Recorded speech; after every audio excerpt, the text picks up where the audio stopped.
12월 8일 수요일 저녁입니다. 오늘 하루도 정말 수고 많으셨습니다.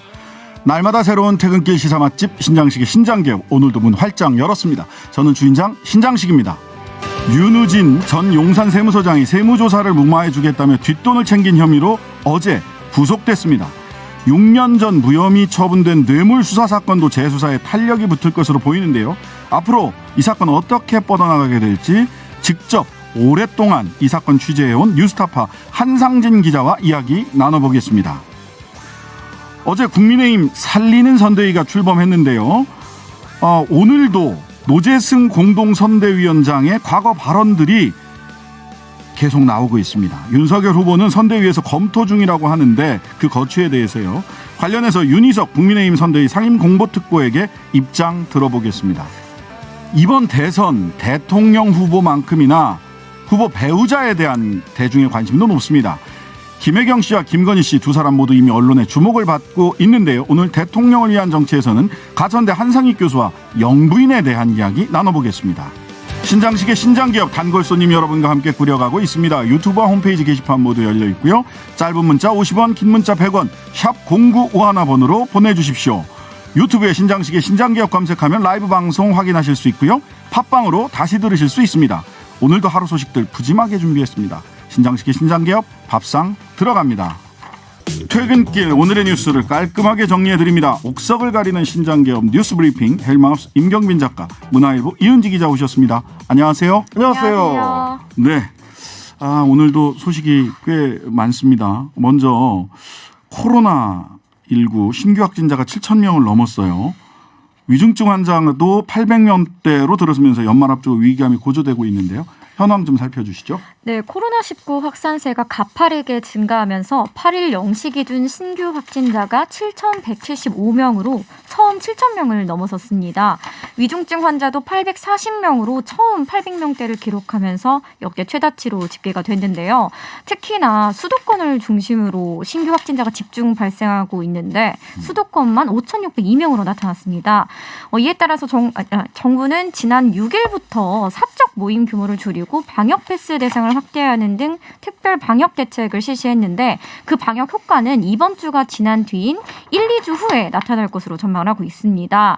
그 사이 확진자 수 등 방역 지표는 계속 악화할 것이라는 우려가 나오고 있는데요. 이에 방역 당국은 재택 치료 기간을 10일에서 7일로 단축해 의료 인프라를 확보하는 데 대책 마련에 나섰습니다. 한편 정부는 소아 및 청소년 접종을 독려하는 등 전국민 백신 접종에 목소리를 높이고 있습니다. 유은혜 사회부총리 겸 교육부 장관은 오늘 학부모들을 만나 현 상황에서 최선의 감염 예방 방법은 백신 접종이라며 소아 및 청소년 접종의 중요성을 강조했습니다. 지금 이제 7,000명대가 나왔다는 거는 사실 뭐 지난 여름을 조금 지나는 시점부터 전문가들이 경고했었던 그 어떤 현상에 조금 더 가까워지고 있다는 걱정이 좀 들긴 합니다. 그 당시에 올 겨울에는 1만 명대의 하루 신규 확진자를 볼 수도 있다라는 경고가 있었고요.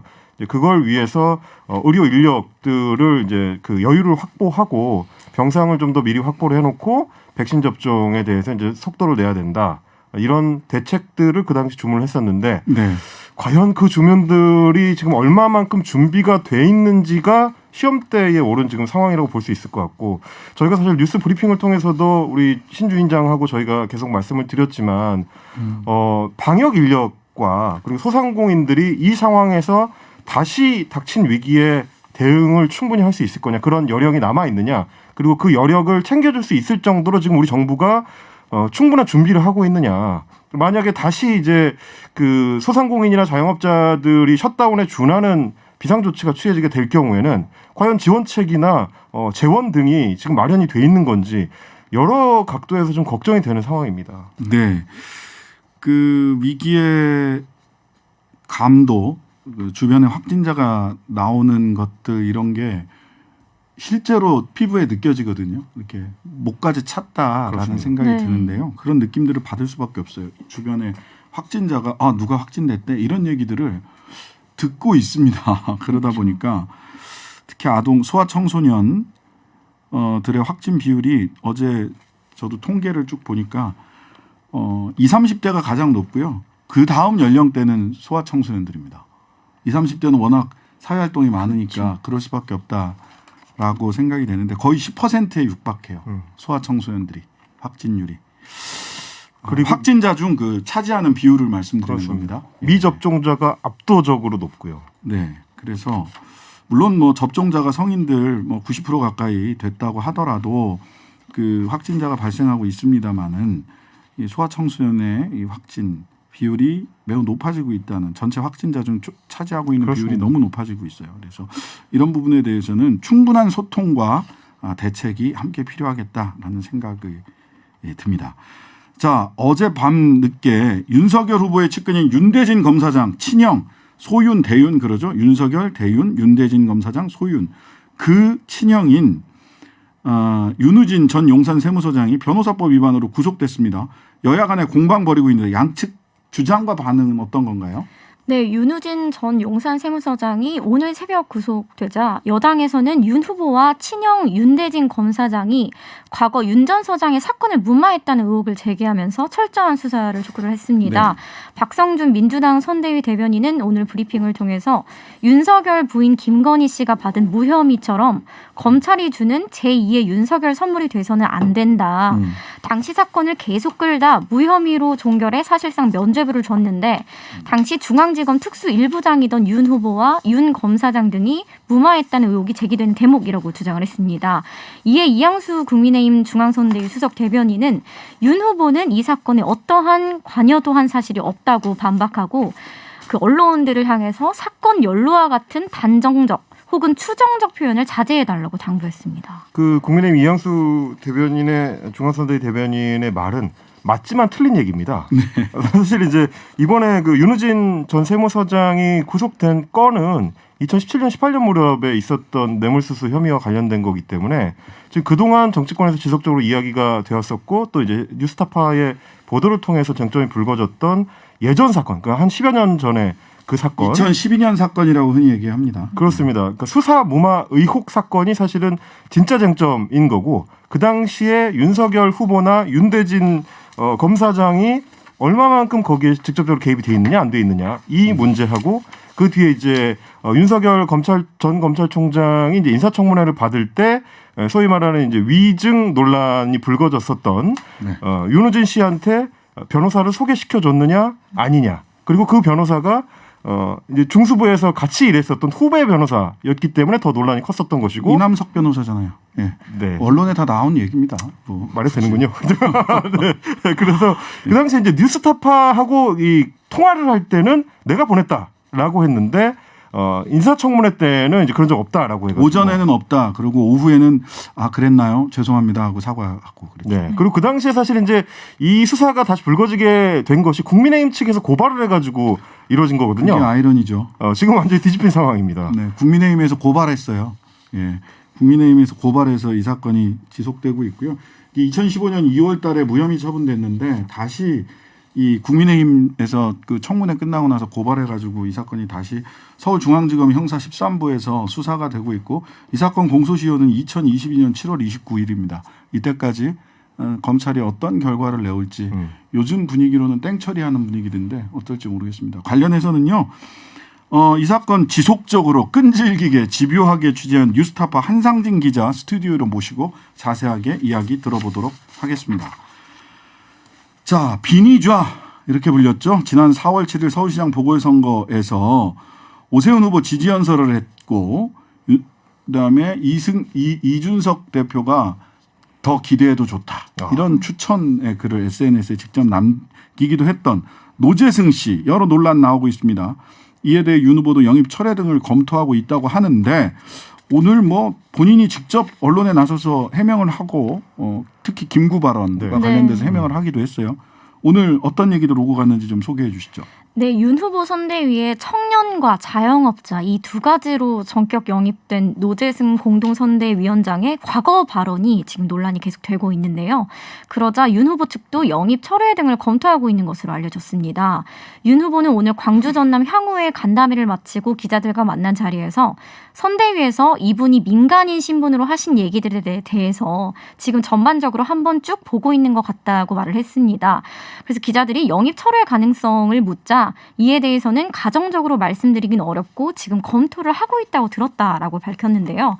앞서 노 위원장은 자신의 SNS에 차기 리더의 조건으로 가난하면 맺힌 게 많다라면서 가난 비하 발언을 하기도 했고 또 이런 얘기를 제 입으로 해도 될지 모르겠는데 무식한 손석희 얘기를 믿고 다들 멍청하게 광화문으로 나가더니 결국 제 말이 맞았다면서 촛불 시위를 폄훼했다는 논란을 빚기도 했는데요. 대단합니다. 이 짧은 문장 속에서 여러 주체를 동시에 모욕하는 그러니까요. 손석희 전 앵커도 모욕하고 국민들도 모욕하는 대단합니다 정말. 그리고 아까 말씀하셨던 그 김구 발언이 지금 좀 가장 크게 논란이 되고 있는 것 같은데요. 지난 8월 15일 광복절에 본인의 SNS에 김구는 국밥 좀 늦게 나왔다고 사람 죽인 인간이다라는 글을 쓰기도 했습니다. 당시 김원웅 광복회장이 이승만 전 대통령을 비판하는 발언을 한 것을 이제 지적을 하면서 언급한 것인데요. 이는 1896년에 김구 선생이 황해도의 한 주막에서 일본인 상인 스치다 조스케를 살해한 이른바 치아포 사건을 언급한 것으로 풀이됩니다. 이에 노 위원장은 오늘 YTN에 나와서 인터뷰를 했는데 이렇게 해명을 하셨어요. 광복절 기념식에서 문재인 대통령이 김구 영정을 걸고 이승만 영정을 빼버렸던 것에 대한 분노한 제가 비틀린 감정으로 쓴 것이라고 해명을 했습니다. 그러면서도 자신이 한 발언에 역사적 사료가 있다면서 끝끝내 이 발언에 대해서 철회는 하지 않았습니다. 사료를 제시를 하세요. 그래서 그래서 사료가 있느냐라고 했었더니 아날로그 시절에 본 거라서 제시하지는 못한다고 이런 얘기를 했는데 뇌피셜이라고 하는 겁니다. 사실 저는 굉장히 익숙한 말들이에요. 그럼요. 이거 네. 유튜버로 제가 헬마우스로 활동하던 시절에 소위 말하는 이제 극우 유튜버들 사이에서 다 흔하게 하던 말들이 지금 하나하나 나오고 있거든요. 이제 김구 선생과 관련된 발언도 마찬가지고요. 그리고 지금 이제 저도 이제 올해 그 보도 프로그램들에서 일을 했었지만 이런 취재원을 두고 현장에서는 뭐라고 하냐면 이제 SNS 고고학 발굴 현장이라고 합니다. SNS 고고학 발굴 거의 무령왕릉급이죠. 네. 이게 이제 캐면 계속 나오거든요. 새로운 게 네. 지금 오늘도 계속 이어지고 있는 상황인 것이고 사실은 오늘 이제 그 여의도 평론하는 사람들 입장에서는 가장 의아했던 것 중에 하나가 김구 선생 관련된 이 발언만 하더라도 사실은 인사 조치를 철회할 수 있는 폭발력이 있는 발언이거든요. 그럼요. 근데 지금 그동안 쌓여온 것들만 하더라도 다 하나하나가 그 정도의 파괴력이 있는 발언인데도 불구하고 너무 많으니까 그냥 그러려니 하는 것 같아요. 왜 아직도 철회가 되지 않는 걸까라는 의문을 계속 갖게 되는 거고 그래서 이제 저희끼리는 도대체 누구의 픽이냐 그게 중요하죠. 지금 누가 이 사람을 추천을 해서 선대위원장이 됐느냐로 이제 논의가 아예 넘어가 있습니다. 네. 그래서 오늘 뭐 하루 종일 있었던 얘기들 중에서는 이준석 대표 픽이다, 뭐 권성동 사무총장 픽이다, 뭐 여러 추측들이 오가고 있는데 이준석 대표 같은 경우는 공식적으로 인터뷰를 통해서 내가 추천하지 않았다라고 발을 뺐습니다. 예, 나름 이핵관인 김재섭 국민의힘 도봉갑 당협위원장도 어제 저희 프로그램에 나와서 이 대표는 절대 아니다 이렇게 얘기를 했어요. 그러니까요. 그러면 좁혀지기는 하는데 네, 좁혀지죠.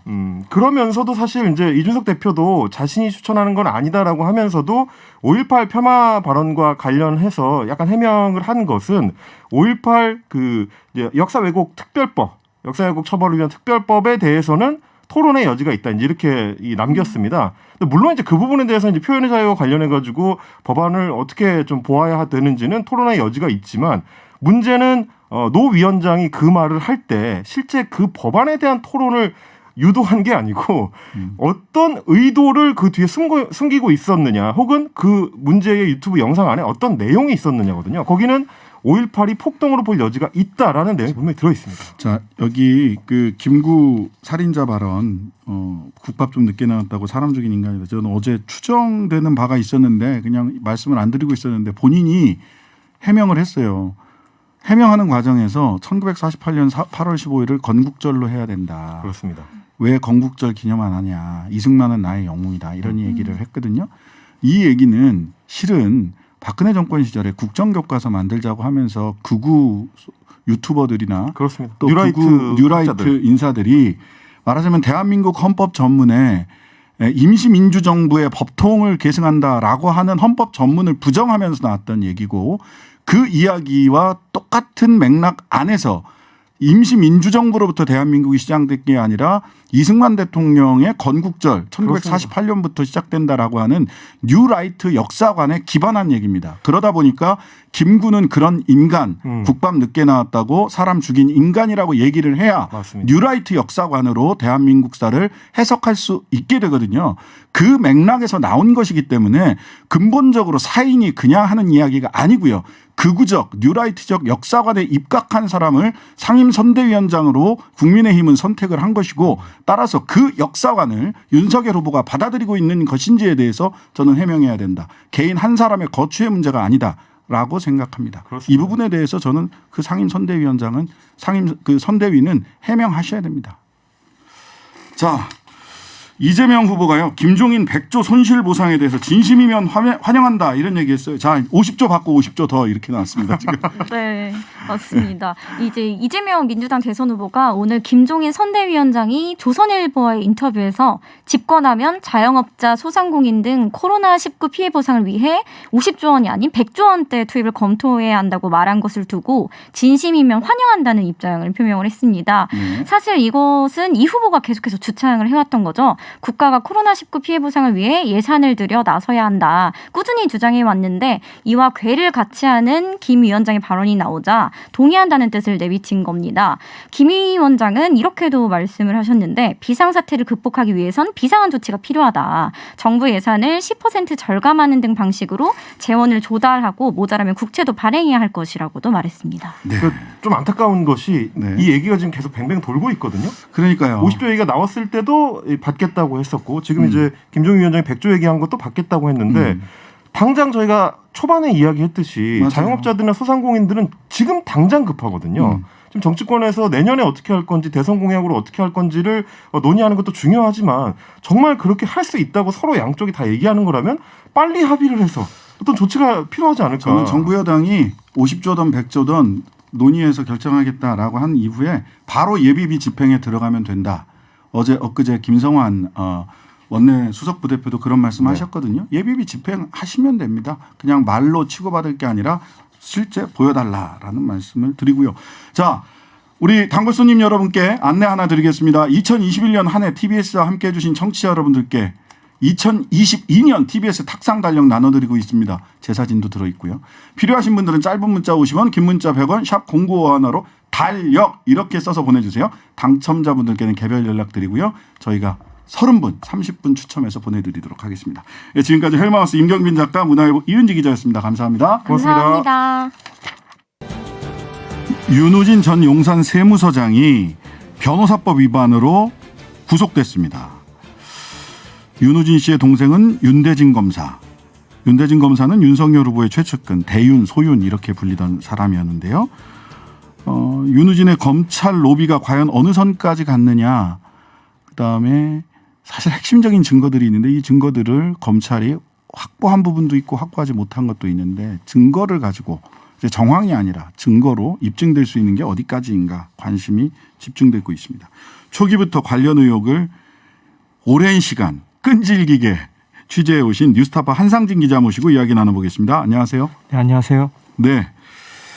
일단 윤우진 씨 사건 이 두 개가 있는데 어제 구속된 사건 그다음에 새롭게 아니 오랫동안 또 주목받았던 두 개의 사건을 좀 구분해서 어제 구속된 윤우진 씨 구속된 사건부터 간단하게 정리 좀 해 주시죠.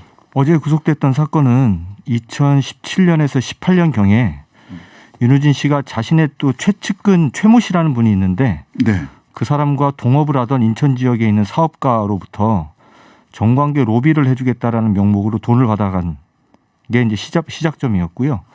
수사 과정에서 또 추가로 이제 윤우진 씨의 또 다른 또 동일한 형태의 범죄가 또 3천만 원 정도가 또 나와서 총 1억 3천만 원의 정관계 로비 자금 이걸 받아갔다는 혐의로 이제 변호사법 위반 혐의가 되는 겁니다. 네네. 당시에 2017년부터 18년 사이에는 본인이 세무서장도 아니고 이미 퇴직을 했기 때문에 네. 직업이 사실상 없죠. 그러다 보니까 변호사법 위반이 된 거죠. 세무법인을 운영을 하고 있었는데요. 네네네. 이게 이제 뭐 정상적인 세무 대리나 세무 컨설팅이 아니고 그 로비용. 예, 정관계 정확히 말하면 정관계 로비를 해주겠다라는 명목으로. 예.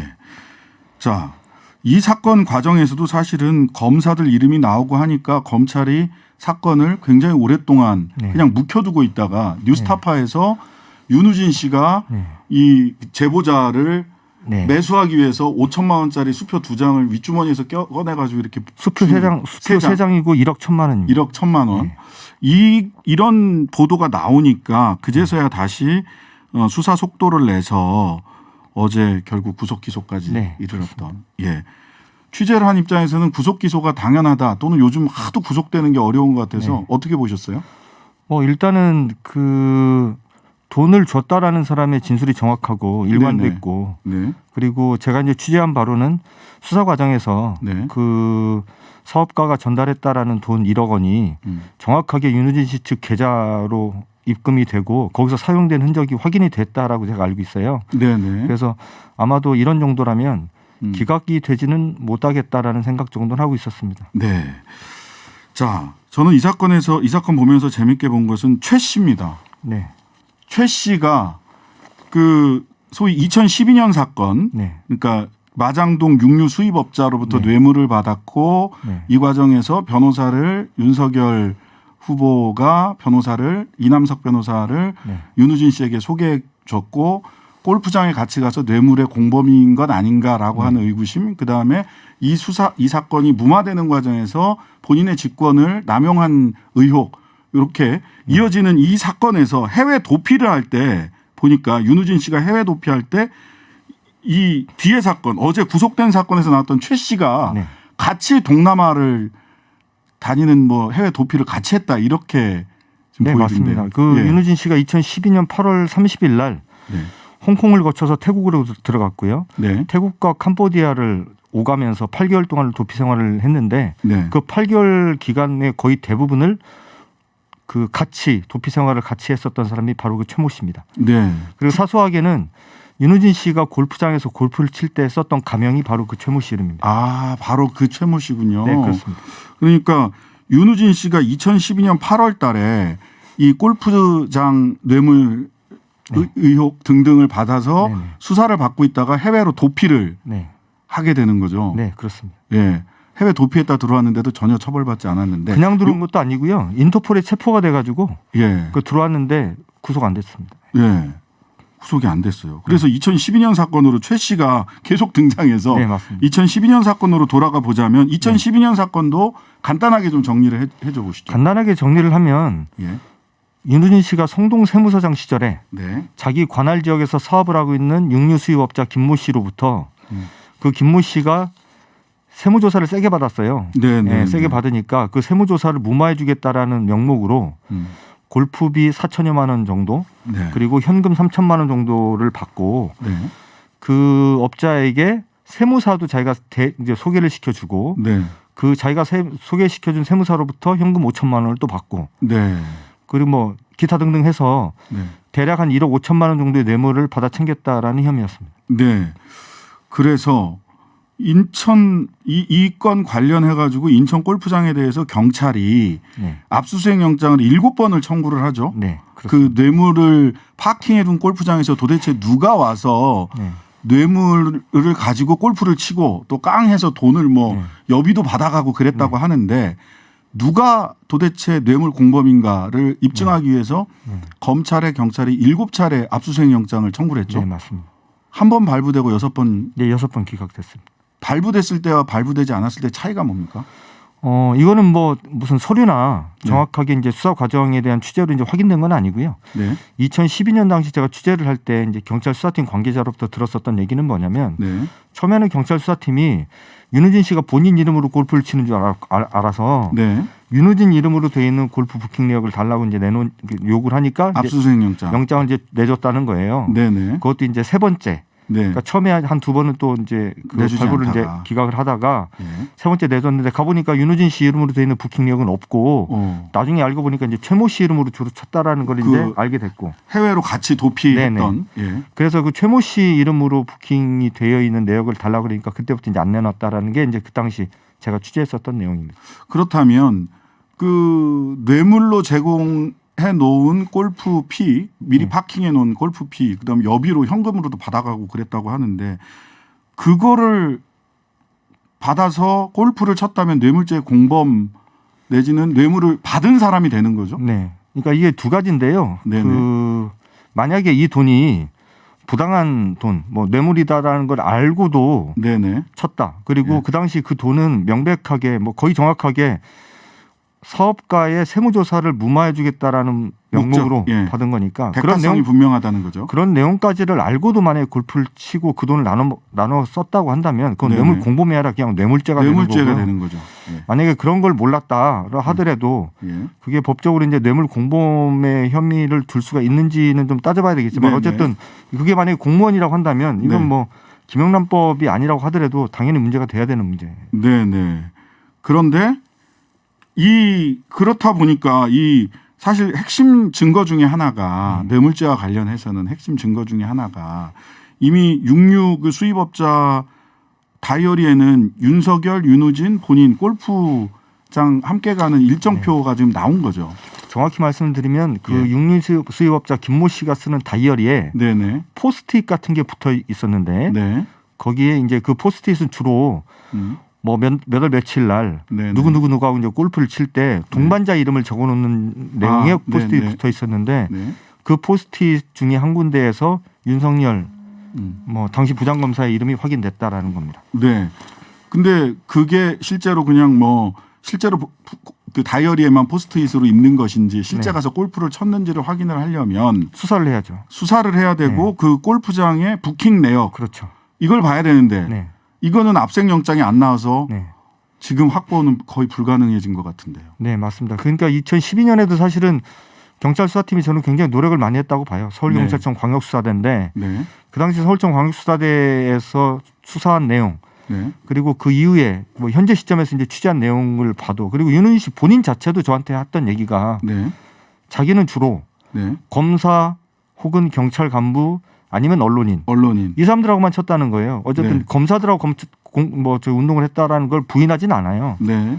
그러니까 당시에 그 수사를 하셨던 경찰도 마찬가지지만 그 수사를 지휘했었던 검찰 입장에서는 네. 저게 만약에 열리면 자칫 잘못하면 저게 큰 파장이 줄초상 나는 거죠. 말을 그럴 수도 하자면. 있어서 아마 저거를 뭐 영장을 도저히 내줄 수 없지 않았겠냐라는 게 저는 합리적 추정이라고 봅니다. 합리적 추정이다. 어쨌든 이 부분에 대해서 윤석열 후보는 윤우진 씨와 골프를 같이 친 것은 부인하지 않으나 네. 시기가 이 시기가 아니다. 그리고 골프를 칠 때도 본인이 골프피 다 내고 쳤다. 이렇게 지금 해명하고 네. 있는 거죠. 2012년 윤석열 씨가 저하고 전화 통화했을 때부터도 계속 해왔던 동일한 주장인데요. 네. 저는 이제 답답한데 이 얘기를 이제 여러 번 했는데 네. 경찰이 이 육류 수입업자와 관련돼서 윤우진 씨 수사에 나선 건 2012년이었습니다. 네. 상식적으로 2012년에 2010년이나 2009년 다이어리를 책상 위에 놓고 쓰는 사람은 없죠. 그렇죠. 그때 당시 압수가 됐었던 다이어리는 2011년, 12년에 네, 쓰던 네. 다이어리입니다. 네. 2011년, 12년에 쓰던 다이어리에 윤석열 씨의 이름이 있었던 것이고요. 네. 제 취재한 바로는 네. 그렇다고 한다면 거기에 대해서 해명을 해야 되는 것이지. 네. 자기는 2009년 정도, 그러니까 대검 연구관이 되면서, 그러니까 대검 연구관을 지내고 이제 중수과장이 되면서, 중수과장이 됐죠 그때. 중수과장이 되면서는 너무 바빠가지고 골프를 못 쳤고 네. 윤호진 씨하고는 골프를 친 사실이 없다라고 주장을 한다면 이게 이제 말이 앞뒤가 안 맞는 앞뒤가 거죠. 좀 안 맞네요. 그러면 어쨌든 이것조차도 좀 수사를 해봐야 되는 사안이 아니었나라고 생각을 했었고 그게 안 돼서 좀 아쉬운 거죠. 네. 자, 이게 이제 2010년, 11년에 있었는데 2012년에 이 사건이 진행이 되면서 그 이남석 변호사를 윤석열 후보가 소개를 했다. 윤우진 씨는 그렇게 얘기를 해요. 네. 녹취한 게 있어요. 근데 네. 본인은 또 윤대진 씨는 원래 윤대진 본인이 소개를 해줬는데 윤석열 후보가 윤대진을 아껴서 본인이 윤석열 씨가 윤우진 씨에게 이남석 변호사를 소개해 준 것처럼 이렇게 가장한 거다 말을 하자면 이렇게 답변을 한 걸로 기억하는데 어떻습니까 이 부분은? 그 2019년 7월 인사청문회 때부터 윤석열 씨가 아주 여러 가지 버전의 이제 해명을 내놨었어요. 네, 왔다 갔다 했어요. 예, 네. 처음에는 뭐 기자에게 거짓말했다고 했다가 뭐 저렇게 말한 적도 없다고 했다가 또 여러 가지 버전으로 이제 해명을 하고 있는데 네. 결론적으로 보면 윤석열 씨는 자기가 이 사건에 대해서 아무런 관련이 된 바가 없다라고 계속 주장을 하고 있고요. 네. 윤우진 씨는 사건의 당사자 아니겠어요? 네. 본인은 네, 근데 이제 사건의 당사자인 윤우진 씨가 내가 윤석열 부장검사로부터 네. 후배 검사 출신인 변호사를 소개받았다라고 본인이 얘기를 하면 누구 말이 맞겠어요? 당사자 네. 말이 맞겠죠. 그러니까 네. 그 논란에 대해서는 저는 뭐 이러쿵저러쿵 말을 섞어줄 필요가 저는 없다라고 판단해서 섞어줄 필요 없다. 예. 그것도 뉴스타파에서 직접 그 윤우진 씨 인터뷰하는 과정에서 네, 제가 윤우진 씨가 이렇게 얘기하시더라고요. 네, 자연스럽게 작년 12월 31일 날 네. 제가 윤우진 씨를 처음 만났는데 그날 아주 자연스럽게 막걸리 마시면서 나눈 대화입니다. 예. 그리고 나서 이제 수사를 받다가 2012년 8월 달에 해외로 도피를 한 거죠. 네. 아까 말씀드린. 그리고 8개월간 도피를 하다가 네. 들어오게 되는데 이 과정에서 소위 3030 대포폰 아, 네. 이게 저는 핵심 증거로 보이는데 이게 여기에 보면은 보니까 윤석열 씨도 3030 대포폰으로 이 해외 도피 직전까지 윤우진 씨와 통화를 했다라는 사실을 부인하지는 않는 것 같은데요. 이게 조금 설명을 좀 해야 되는데요. 네네. 윤우진 씨는 기본적으로 본인 이름으로 되어 있는 휴대폰을 쓴 적이 없습니다. 네. 네. 네. 그분은 세무서장 시절에도 차명 대포폰을 썼고요. 네. 2012년 2월 달에 경찰 수사가 시작이 되니까 기존에 쓰던 차명 대포폰을 버리고 네. 새로 대포폰을 하나 이제 업자로부터 또 받아서 쓰기 시작합니다. 네. 그 휴대폰을 가지고 도피하기 직전까지 네. 온갖 이제 뭐 변호사들하고도 전화를 하고 뭐 정관계 있는 사람들하고 전화를 하고 뭐 이런저런 이제 용도로 썼겠죠. 자기 네. 이제 일반 일상 생활에서도 쓰고 네. 그랬는데 사실은 2012년 당시에 윤우진 씨가 썼던 그 두 번째 대포폰 네. 그게 이제 번호가 몇 번인지도 저는 이제 알 수가 없었고 네. 네. 그 대포폰을 개설해 준 사람이 누군지도 이제 네. 구문으로만 들었지 제가 네네. 이제 정확하게 알 수 없었는데 얼마 전에 경찰의 수사 결과가 담겨 있는 경찰 의견서를 이제 제가 입수해서 이제 공개를 네, 했는데 네, 네. 그 경찰 의견서 이제 100쪽이 넘는 경찰 의견서에서 제가 이제 저도 이제 취재한 지 10년 만에 네. 이 대포폰의 존재를 확인을 했고 네. 3030이라는 번호의 대포폰이라는 걸 확인했고요. 네. 사실은 그 직전에 제가 그 7월 말이었던 걸로 제가 기억이 되는데 윤우진 씨를 제가 만났었어요. 또 이제 네네. 제가 윤우진 씨 관련된 보도를 7월부터 계속 하고 있었는데 네, 올 7월 만나자고 연락이 와서 만났고 본인이 이제 저의 보도 때문에 너무 괴롭다라는 이제 심경을 토로하면서 이제 자연스럽게 또 대화를 했는데 네. 그날 제가 이제 물어봤었어요. 네. 그때 만들었던 대포폰 어떻게 된 거고 이게 누구 거고 물어봤더니 그때 네. 이제 본인이 저한테 그랬어요. 이게 3030이고 네. 그거는 그 업자가 네. 자기가 곧 세무사가 되면 음. 세무라는 뜻으로 만들어 준 거다. 네. 근데 네. 이제 중요한 거는 그 대포폰과 관련돼서 제가 2012년 당시 취재를 할 때 경찰 네. 수사팀 관계자 복수의 관계자들로부터 네. 그 대포폰이 사실은 이 사건의 핵심이고 네. 경찰 수사가 시작이 되자마자 새로 만든 이 대포폰을 통해서 네. 통화를 했었던 사람들이 여러 명이 등장을 하는데 네. 주로 이제 검찰, 경찰 고위 간부 이제 이런 사람들이 언론인들 이렇게 네. 다수 등장을 하는데 핵심적으로 몇 명이 네. 아주 집중적으로 윤우진 씨하고 통화를 하고 심지어는 윤우진 씨가 백주대낮에 이제 해외로 도망을 가는데 네. 도망가기 불과 직전까지 집중적으로 통화한 사람이 몇 명 있는데 네. 그 중에 한 사람이 그 당시 부장검사였었던 윤석열 씨다라는 얘기를 저한테 이제 정확하게 진술해 증언을 해준 기억이 이제 있어요. 네. 네. 네. 그걸 제가 여러 번 또 보도를 한 바가 있고요. 네. 네. 그래서 저는 저 휴대폰이 저 대포폰이 결국에는 윤우진 씨의 2012년 뇌물 사건을 푸는데 핵심 중요한 증거다. 키가 된다. 저는 예. 그렇게 보고 있습니다. 지금 3030 대포폰은 서울중앙지검 형사 13부에서 확보를 하고 있는 거죠. 그럼요. 그 2013년 8월 달에 사건을 검찰로 다 송치를 하면서 네. 그 사건 기록을 전체를 다 검찰에 넘겼고요. 네. 경찰 의견서에 보면 이제 증거 목록이 있지 않습니까? 네. 그 목록에 보면 윤우진 씨의 그 통화 내역을 그 이제 넘겼다라는 기록이 분명히 등장하기 있기 때문에 검찰은 네. 다 갖고 있다고 저는 봅니다. 예, 검찰 서울중앙지검 중앙지검 형사 13부에서 네. 확보한 3030 대포폰에서 나온 정보들을 어떻게 잘 정리해서 이 사건 수사에 증거로 잘 사용을 할지 저희들이 좀 지켜봐야 될 것 같고요. 네. 마지막으로 나온 부분이 이렇게 뭐 시간이 없어서 제가 그냥 정리하겠습니다. 네. 2013년 8월 달에 경찰에서 검찰로 이 사건을 전부 다 넘겼습니다. 송치를 했는데 1년 반 정도를 묵혔다가 2015년 2월 달에 네. 대가성이 인정되지 않는다라고 해서 무혐의 처분을 했습니다. 즉 이 과정에서 당시 검찰의 주요한 직책을 맡고 있었던 윤대진, 윤석열 등 다른 또 특수부 검사들이 또 있을 수도 있겠죠. 이런 분들이 본인의 직권을 남용한 의혹 이렇게 이것까지 한번 이번 수사에서 잘 밝혀질 수 있을지 한번 저희들이 지켜봐야 될 것 같습니다. 네. 네, 감사합니다. 지금까지 한상진 기자였습니다. 감사합니다. 감사합니다. 네, 국민의힘 윤석열 대선 후보의 살리는 선대위 가열차게 출발했습니다. 그런데 출발하자마자 이런저런 잡음들 나오는데요. 공동선대위원장으로 합류한 노재승 씨 과거 발언이 도마에 올랐고요. 배우자 김건희 씨에 대한 의혹 보도도 나왔고요. 또 전복민 전 의원 아버지가 그 기자들에게 청탁하려고 했다라는 녹취가 나오면서 당에서 탈당을 했던 전복민 의원이 선대위에 결합하는 등 몇 가지 또 호사다마 아닌가라는 생각도 드는데, 자, 국민의힘 선대위 입장 지금부터 들어보겠습니다. 윤희석 상임공보특보 전화로 연결돼 있습니다. 안녕하세요. 네, 안녕하세요. 네, 한번 스튜디오에서 뵈야 되는데 계속 전화로만. 제가 한번 가보겠습니다. 네네, 꼭 한번 와주세요. 네. 그 상임공보특보, 살리는 선대위라는 의미, 여러 의미가 담긴 네이밍도 하셨고요. 자, 이거부터 한번 여쭤보겠습니다.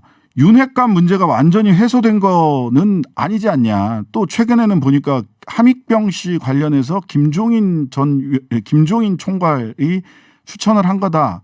근데 그게 당핵관이라는 이름으로, 복수의 당핵관 이름으로 나왔어요. 당핵관은 또 누굽니까? 윤핵관에서 누가 성을 바꾸셨나 봐요. 당핵관은 저도 처음 듣는 얘기인데 아마 김종인 위원장이 추천을 함익병 그 원장을 했다. 네네. 추천했다. 뭐 그 얘기를 당 핵심 관계자 발로 아마 보도가 된 걸로 알고 있는데. 예, 그렇게 녹화 뉴스에서 보도됐습니다.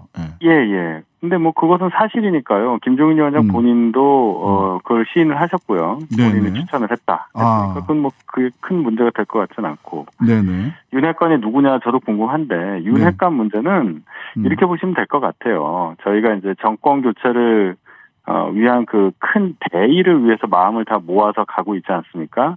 네. 그런 상황에서 지난주에 그 모든 것이 다 해결이 됐고 네. 분위기가 상당히 좋고 이제 정권 교체 가는 그 길에만 뛰어가면 되는 건데 네. 이런 상황에서 또다시 그 소위 윤핵관이라는 분과 같은 행동을 한다면 누가 그것을 환영하겠는가? 그래서 일단 그것은 정리된 거다. 굳이 인사 조치를 했느냐 이 여부를 물으시는 것 같은데 네네. 굳이 그 사람을 밝혀서 인사 조치를 할 필요도 없이 그 사람의 존재 자체가 의미가 없어졌다. 그래서 네네. 정리가 됐다. 이렇게 네. 제가 말씀드리겠습니다. 네. 자, 김종인 어제 오늘 걸쳐서 계속해서 김종인, 김병준, 김한길 삼각편대, 삼김이라는 걸 별로 안 좋아하시는 것 같아가지고 삼각편대. 네. 근데 삼김 사이 냉랭하다. 눈도 안 마주쳤다. 근데 김종인 위원장은 김병준 그 총괄 상임선대위원장에게 김병준 상임선대위원장이죠. 그 사람 네. 이야기 신경 안 쓴다. 그다음에 소위 국가주의, 시장주의, 자유주의 관련해서 이렇게 나름 이 날카로운 것이 감춰진 또는 직접적으로 이렇게 말들이 서로 오가고 있습니다. 이거 어떻게 봐야 됩니까? 일단 김한길 위원장 같은 경우는 네. 아직 그 노출이 안 됐기 때문에 네. 그 갈등 관계라고 할 때 그 삼각의 한 각은 없는 거고 일단은. 예, 일단 한각은 예. 없다. 예. 그렇죠. 없잖아요. 네. 예, 뭐 눈을 안 마주쳤는지 그런 등장인물이 못 됩니다. 아직 네. 안 나오셨잖아요. 네. 그리고 김병준 상임선대위원장과 이제 김종인 총괄선대위원장의 갈등을 얘기하시는데 언론에서 관심을 가지시는 건 이해를 합니다. 네. 갈등에 주목한다면 그렇게 보일 수도 있어요. 근데 네. 김종인 위원장께서 거기에 대한 해석을 할 수 있는 어떤 그 키를 하나 주셨어요. 네. 본인 일에만 집중하겠다. 음. 이렇게 말씀을 하시지 않았습니까? 자, 김한길 위원장을 포함해서 이 세 분 다 각각의 역할과 영역이 있습니다. 네. 어차피 선거는 후보 중심입니다. 후보가 네. 하는 거예요. 네네. 그래서 설령 부딪히는 부분이 있더라도 후보가 선택하시면 될 일입니다. 네. 그래서 앞으로 만약에 드러나는 뭔가가 있다 하더라도 네. 후보의 정치력과 후보의 선택으로 다 해결이 될 것이다. 이렇게 생각합니다. 네. 후보 중심으로 각자의 역할을 수행하면 된다. 그렇게 될 것이다라는 말씀 주셨고요. 중도 서진 즉 그 호남 쪽으로 그다음에 중도로 확장해야 된다. 뭐 모든 선거가 그럴 수 있겠습니다만은 중도 서진 하면서 호남 현역 이용호 의원 합류하기도 했고 그런데 소위 노재승 선대위원장 같은 경우 중도 서진 정책과는 너무 이 방향이 안 맞는 사람 아니냐라는 평가 있습니다. 저희가 중도, 그다음에 호남을 포함한 이 서진, 그다음에 이제 청년, 그렇죠. 예. 그 영역을 향한 행보를 하겠다. 그것이 저희의 이번 선거 전략의 기본 틀인데, 네. 노재승 공동선대위원장 같은 경우는 청년을 향한 어떤 접근 방식으로 선택한 그런 인사 영입이라고 생각을 합니다. 네. 그런데 이제 그분이 정치 이제 시작한 지 며칠 되지 않았다고 봐야 되지 않습니까? 그 전에 순수 민간인 신분에서 개인적인 소회를 밝힌 어떤 SNS의 글의 내용 때문에 지금 문제가 되고 있는 것은 사실입니다. 네. 그 거취에 대해서 후보에게 그 기자들이 질문을 하니까 대변인에게 물어봐라. 어제는 그러셨다가 오늘은 검토 중이다. 네네. 예. 검토 결과가 언제 나오나요? 본인은 뭐 포기할 생각이 없던데 YTN 인터뷰를 보니까. 예. 본인은 이제 본인 거취를 본인이 결정하기는 뭐 어렵다 뭐 이런 식으로 얘기한 걸로 전 들었는데, 네. 기본적으로 후보께서 말씀하신 대로 지금 검토 중이다. 이 얘기 외에 제가 더 아는 것이 없고요. 더 네. 제가 언급하는 것은 부적절해 보이고, 이런 말씀 하나 드리겠습니다. 네네. 검증의 문제에 대해서 부실 검증이 아니냐, 네. 그런 얘기를 하실 텐데, 사실 인사검증이라는 일만큼 어려운 게 없을 것입니다. 청와대 인사수석실도 매번 인사 발표할 때마다 그 검증에 실패해서 항상 비난을 받지 않습니까? 네. 하물며 국가기관도 아닌, 청와대도 아닌 정당에서 인사검증을 완벽히 하기에는 한계가 많이 있다, 이런 말씀을 드리겠습니다. 근데 이게 무슨 숨겨진 얘기도 아니고 SNS에 원래 그 전에 임승호 대변인인가요? 본인 뭐 대변인 임명될 쯤 되니까 본인 SNS, 유튜브 다 이렇게 계정 폭파하셨거든요. 근데 이분 SNS 그냥 그대로 두셨던데, SNS에 나와 있던 얘기들이 그 적절성을 한번 그러면은 여쭤볼 수밖에 없을 것 같습니다. 차기 리더의 조건으로 가난하면 맺힌 게 많다. 무식한 손석희 얘기를 믿고 다들 멍청하게 광화문으로 나가시더니 결국 제 말이 맞았다. 김근우 국밥 좀 늦게 나왔다고 사람 죽인 인간이다. 이게 5.18 폭동설과 관련된 그 동영상을 본인 SNS에 공유한 것과 관련해서도 말이 많았지만 그 얘기는 차치하고라도 지금 말씀드린 이런 부분들에 대해서 우리 윤희석 상임공보특보님, 이게 적절한 발언이라고 하기는 좀 어렵지 않을까요? 적절하지 않죠. 당연히 부적절합니다. 네. 다만 개인적인 그 의견을 밝히는 공간이잖아요, SNS가. 그런 상황에서 조금 더 과격하고 또 거칠어 보이는 표현을 쓰는 그런 경향도 있어요. 뭐 남들 뭐 유명하지 않고 그리고 공인이 아닌 사람이면 그럴 수도 있는 거라고 보긴 하지만, 네. 그것이 정치의 영역에 들어올 때 문제가 되고 있다는 것을 인지를 했다면 거기에 대해서 적어도 해명을 할 걸 준비를 한다거나, 아까 말씀하셨듯이 뭐 계정을 없앤다든지 이런 정도의 어떤 작업은 필요하지 않았을까, 그런 생각도 들고요. 네. 어쨌든 부적절한 발언이라는 것은 제가 인정합니다. 네, 부적절한 발언이다. 자, 뭐 하여튼간에 검토 중이시라고 하니까 검토를 좀 검토 결과가 나오는 것을 좀 지켜보도록 하고요. 그 이 50조 이야기 있었잖아요. 근데 이제 오늘 김종인 위원장이 50조도 모자라다 100조 하자. 그랬더니 이재명 후보가 진심이라면 환영한다. 같이 한번 해보자. 이렇게 얘기하셨어요. 네. 진심이십니까? 이렇게 물을 수밖에 없네요. 진심이라면 환영한다라고 하니까. 일단은 후보의 공약은 50조입니다. 그렇죠. 예. 근데 거기에 100조라고 김종인 총괄 선대위원장이 말씀하신 뜻은 50조 이외에 추가로 더 사태 악화 그리고 상황이 악화되는 것에 대비한 또 하나의 추가 예산이 필요할 수도 있기 때문에 100조를 또 예비적으로 얘기한 거다, 이렇게 이해하시면 될 것 같고요. 네네. 이 100조라는 단어가 말은 쉽지만 우리나라 예산이 600조 정도 되는데 6분의 1에 해당하는 엄청난 돈입니다. 그렇죠. 607조인가 거기에 대해서 그렇죠. 거기에 대해서 어떻게 그 재원을 마련할 것이냐에 대한 얘기도 추가적으로 저희가 검토를 해야 되는 거예요. 그게 당연한 얘기고. 다만 비상한 시국이기 때문에 네. 지금은 코로나로 인해서 락다운까지 생각해야 되는 그런 상황이 되지 않았습니까? 네. 그래서 비상한 시국에는 통상적인 방법으로 행정을 해서는 안 된다. 네. 국가 운영을 해서는 안 된다. 이런 차원에서 100조를 생각하시고 거기에 대한 또 재원 확보 방안까지 지금 생각하고 계신 게 김종인 위원장 아닌가 이렇게 생각합니다. 네. 자, 이건 뭐 시간이 한 30초 정도 남아서요. 짧게 여쭙겠습니다. 네. 김건희 씨 공개행보에도 관심이 많습니다. 네. 공개행보 윤 후보는 뭐 적절한 시점에 나올 거다. 또 임태희 예. 네.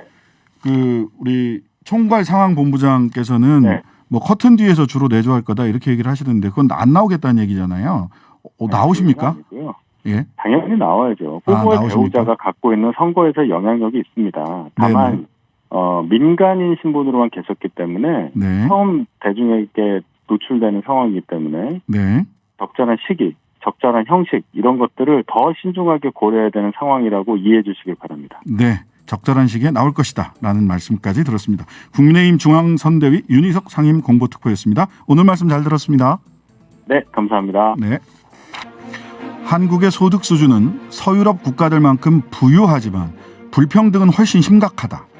어제 세계 불평등 연구소가 발간한 세계 불평등 보고서 2022가 진단한 한국의 불평등 실태입니다. 우리는 얼마나 부유할까요? 한국 성인 인구의 평균 소득은 구매력 평가 환율 기준 영국, 스페인, 이탈리아보다 높습니다. 그리고 프랑스, 독일보다는 조금 낮지만 비슷합니다. 잠시 국뽕에 취해도 좋을 만한 수치입니다. 그렇다면 불평등 정도는 어떨까요? 2021년 기준 대한민국의 상위 10%는 국가 전체 소득의 46.5%를 가져갔습니다. 그동안 하위 50%는 국가 전체 소득의 16%만을 가져갔습니다. 상위 10%는 평균적으로 연간 1억 7,850만 원을 벌었고 하위 50%는 1인당 약 1,233만 원을 벌었습니다. 상위 10%와 하위 50%의 소득 격차는 14배입니다. 프랑스가 7배, 이탈리아와 스페인이 8배, 영국이 9배, 독일은 10배로 한국보다 격차가 작았습니다.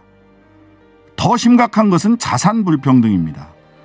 부동산, 주식 등이 포함된 부를 기준으로 하면 상위 10%와 하위 50%의 격차가 52배, 52배에 달합니다. 대한민국 국민들의 자산 대부분은 부동산입니다. 결국 대한민국 불평등의 핵심 요인은 부동산 불평등입니다. 그럼에도 연일 언론은 종부세 때문에 대한민국 경제가 망할 듯한 기사를 쏟아냅니다. 이미 불평등한 대한민국이 초불평등 공화국이 되기를 바라는 것인가? 불평등 따위는 안중에도 없는 사람들. 끔찍하다. 신장식의 오늘이었습니다. 대통령을 위한 경제, 놓치면 안 될 경제 이슈를 야무지게 챙겨주시는 분입니다. 이창민 한양대 경영학부 교수님 함께합니다. 안녕하세요. 네, 안녕하세요. 아, 이거 보고서 기사 보고 저도 깜짝 놀랐습니다. 자산 불평등이 뭐 이렇게 커서야. 네. 그게 근데 그냥 뭐 저희 코너랑 관계없는 얘기인데 네네. 미국 보시면 네. 사실 중산층의 사회가 된 게 1940년대부터 1960년대 30년이에요. 초압축 사회라고. 예, 아니 그러니까 그때는 이제 소득 불평등이 굉장히 완화가 되고 예, 네. 중산층이 두터워진 사회가 그때거든요. 네네네. 근데 그 다음부터 이제 미국이 굉장히 나빠져서 그렇죠. 지금 소득 불평등, 자산 불평등은 뭐 전 세계 최고잖아요. 네네. 소위 말하는 부자들이 주식도 제가 얼마 전에 통계 보니까 주식을 전체 주식의 50% 넘게를 부자들이 그냥 가지고 있어요. 그냥 상위 10% 정도가 다 갖고 있다. 그 상위 10%는 아니고 더 위요. 초부자들. 초부자들 1, 2%. 예, 상위 1, 2%. 우리나라도 미국의 40년대부터 60년대 여러 가지 정책이 있잖아요. 네. 그런 것들 중에 힌트를 얻을 만한 게 좀 있을 거예요. 네. 근데 대통령 선거의 핵심 이슈로 대부분 사생활 논란이 누구의 사생활 검증 검사 대선이 검찰 대선이 되는 것처럼 이렇게 네. 되면서 사실은 그나마 지난 대선 때는 경제 이슈가 최저임금이라든지 뭐 이런 얘기들이 경제 이슈가 좀 있었거든요. 그나마 뭐 만족스럽지는 않지만 지금은 이런 자산 불평등이나 소득 불평등에 대한 이슈 자체가 네. 대선에 이슈가 되지 못하고 있어서 참으로 안타깝습니다. 네. 자, 오늘 주제로 넘어가 보겠습니다. 네. 이게 70년대생 패싱의 시대가 왔다. 얼마 전까지 60년대생들이 네이버도 그렇고 뭐 다 이렇게 재벌들 그 뭐 유니콘 기업들 뭐 초유니콘 기업들 다 이 대표이사를 하다가 그래서 이제 70년대생들이 우리 이창민 교수도 그렇고 저도 그렇고 70년대생인데 네. 70년대 네, X세대 흔히 서태지와 함께 젊음을 보냈던 이 사람들이 이제 정치도 그렇고 경제도 그렇고 메인스트림으로 올라갈 수 있지 않겠느냐 했는데 패스하고 80년대로 갔습니다. 네이버가 한국 나이로 41살 81년생 최수연 씨를 대표로 파격적으로 내정했네요. 그다음에 최고 재무책임자로는 78년생 김남선 씨. 살짝 걸쳐서 70년대생이긴 하네요. 네, 살짝 걸쳐서 마지막. 예. 이 두 사람 어떤 분이고 어떤 의미입니까? 뭐 경력을 좀 보시면 신임 CEO는 일단 네이버의 신입사원으로도 들어오셨었고 그다음에 전공도 이과고요. 근데 이제 그 후에 로스쿨 나와가지고 법무법인에서 근무하고 언론에 나온 거 보면 이제 M&A, 자본시장 뭐 이런 쪽에서 변호사 경력이 주를 이루시는 것 같아요. 그다가 이제 네이버에 2019년에 재합류해서 글로벌 사업지원부에서 일을 했다고 그러고요. 그러면은 엔지니어나 개발자라고 보기는 좀 어렵네요. 네, 뭐 네. 그러시네요 경력이. 네. 그다음에 네. 이제 김남선 차기 CFO 그러니까 네. 재무책임자. 네네. 그분 78년생이신데 이분도 뭐 대학 전공은 공대신데 하버드 로스쿨. 그다음에 금융 전문가로 왜 모건 스탠리 이런 글로벌 네네. 투자회사 이런 데 투자회사들. 경력을 보셨더라고요. 그리고 이분도 경력에 M&A 전문가가 나와요. 네이버의 사업 방향이 그쪽으로 정해진 겁니까? 금융과 M&A로? 왜 이런 분들이 지금 네이버 전면에 지금 나서게 된 거죠? 어떻게 해석을 해야 돼요? 근데 일단은 이해진 의장이 내세우는 걸 보면 글로벌 쪽에 좀 진출을 하겠다. 그리고 이제 사업을 확장하는 방법도 글로벌 다른 해외 기업들에 대한 투자나 네. M&A 이런 걸로 방향을 좀 잡는 것 같다라는 시그널은 주는 것 같은데 네. 나이가 뭐 오늘 나이 얘기가 많이 나오는데 네. 사실은 이제 41세 CEO는 굉장히 파격적인 거잖아요. 그렇죠. 이게 그런데 요게 조금 제가 보기에는 애매해요. 그러니까 오늘 이제 카카오도 얘기하고 그럴 건데 네네. 이게 사실은 제가 그래서 오늘 통계를 봤더니 미국 CEO들 평균 나이가요 한 55세 정도 되더라고요. 산전수전 좀 겪고. 네. 예. 그런데 이제 그에 비해서 그러면 미국이 조금 더 왜 젊은 이미지가 있으니까. 그렇죠. 다 청바지 입고 뭐 20대 30대 CEO 하는 것 같은 느낌이에요. 근데 조금 놀라운 거는 한국 제가 통계를 찾아봤더니 비슷한 시기에 한국도 평균이 이미 55세 정도가 나와요. 그리고 어떤 경우에는 더 낮게 나오는 통계를 보면 한 52세까지도 나오더라고요. 네. 젊어졌네요. 상대적으로 이미 어찌 보면. 그런데 이제 첫 번째 의미는 네이버는 이 범위에 상당히 파격적으로 벗어난 그거보다 거죠. 그렇죠. 네, 훨씬 더 파격적으로 벗어난 예, CEO라 12세, 15세 정도 그런 면에서 벗어난 거예요. 나이에서는 굉장히 파격이라고 볼 수는 있는데 이제 문제는 결국 중요한 거는 젊은 CEO들 데려오는 게 정말 진정한 혁신이 가능하고 사업적으로도 신사업에 진출을 하고 조직 문화도 쇄신을 하고 이런 효과가 있어야 되잖아요. 네네. 그런데 이제 그런 효과가 과연 있을까가 한국 사회에서 조금 의문이 드는 거죠. 왜냐하면 전반적으로 보면 최근 한 10년 동안 제가 보기에는 한국이 CEO들 또는 임원진의 나이가 이미 젊어진 트렌드는 시작이 됐는데요. 네. 그 최근 10년 동안에 그럼 한국 대기업들이 네. 특히 혁신적이었고 조직문화 쇄신이 일어났고 이러는가에 대한 성과를 보자면 네. 특별한 성과가 없는 것 같아요. 네. 그러니까 카카오도 경영 컨트롤 타워를 조기에 개편했는데 새 대표의 유영준 카카오페이 대표, 여민수 카카오 대표를 내정을 했어요. 이분들도 젊은 분들이신 거죠? 여민수 카카오 대표는 한 69년 그러니까 이분도 X세대의 초입 그러네요. 네, 그다음에 유영준 대표는 77년생. 네, 그러니까 이분들은 X세대의 초입과 끝. 초입과 끝이네. 예, 그러니까 네이버만큼 파격적이지는 않지만 일정 정도 뭐 나이 측면으로 보면 뭐 삼성전자나 이런 데랑 비교를 해보면 젊다고 볼 수가 있죠. 네. 근데 제가 보기에는 형태적으로 드러나는 것 봐서는 네이버는 뭐 네이버 경력이 있다고 그러지만 외부 수혈을 해서 네. 조금 더 새로운 인물을 영입해서 쇄신을 하겠다는 이미지를 주려고 힘을 준 것 같고요. 카카오는 뭐 그렇게까지는 아닌 것 같아요. 이제 그 정도 차이는 있는 것 같고. 네. 근데 네. 그러니까 왜 이렇게 하는 건가? 지금 보니까 SK그룹에서는 여기는 뭐 그 네이버나 카카오보다는 조금 늦긴 한데 역대 최연소가 75년생. 네. LG그룹은 올해 승진 임원 62%가 40대 이하. 네. 30대라는 뜻인가요? 아니면 40대라는 건가? 62%가 40대를 40대. 포함해서 예. 경영 환경 변화 속도가 빨라지기 때문이다. 너무 빠르게 변화하기 때문에 젊은 사람들이 거기에 이렇게 뒤처지지 않기 위해서 기업이 젊은 CEO를 내세우는 거다. 아니다.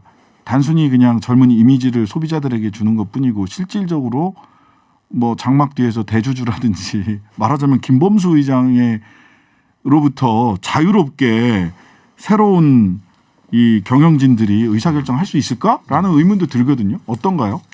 그러니까 이제 젊은 나이라는 게 의미를 보시면 보통 이제 조금 나이가 들면 소위 말해서 위험 회피적이 된다고 그러잖아요. 조금 네네. 보수적이 되고. 네. 그러니까 젊은 나이에 CEO를 하면 보통 일반적으로 신사업 진출도 더 적극적으로 하고 혁신적이 되고 이런 효과들이 네. 일반적으로는 있어요. 네네. 일반적으로는 있는데 제가 아까 말씀드린 대로 한국 사회에서 그게 최근 10년 동안에서 이미 그게 진행이 됐는데 네. 그럼에도 불구하고 왜 없는가?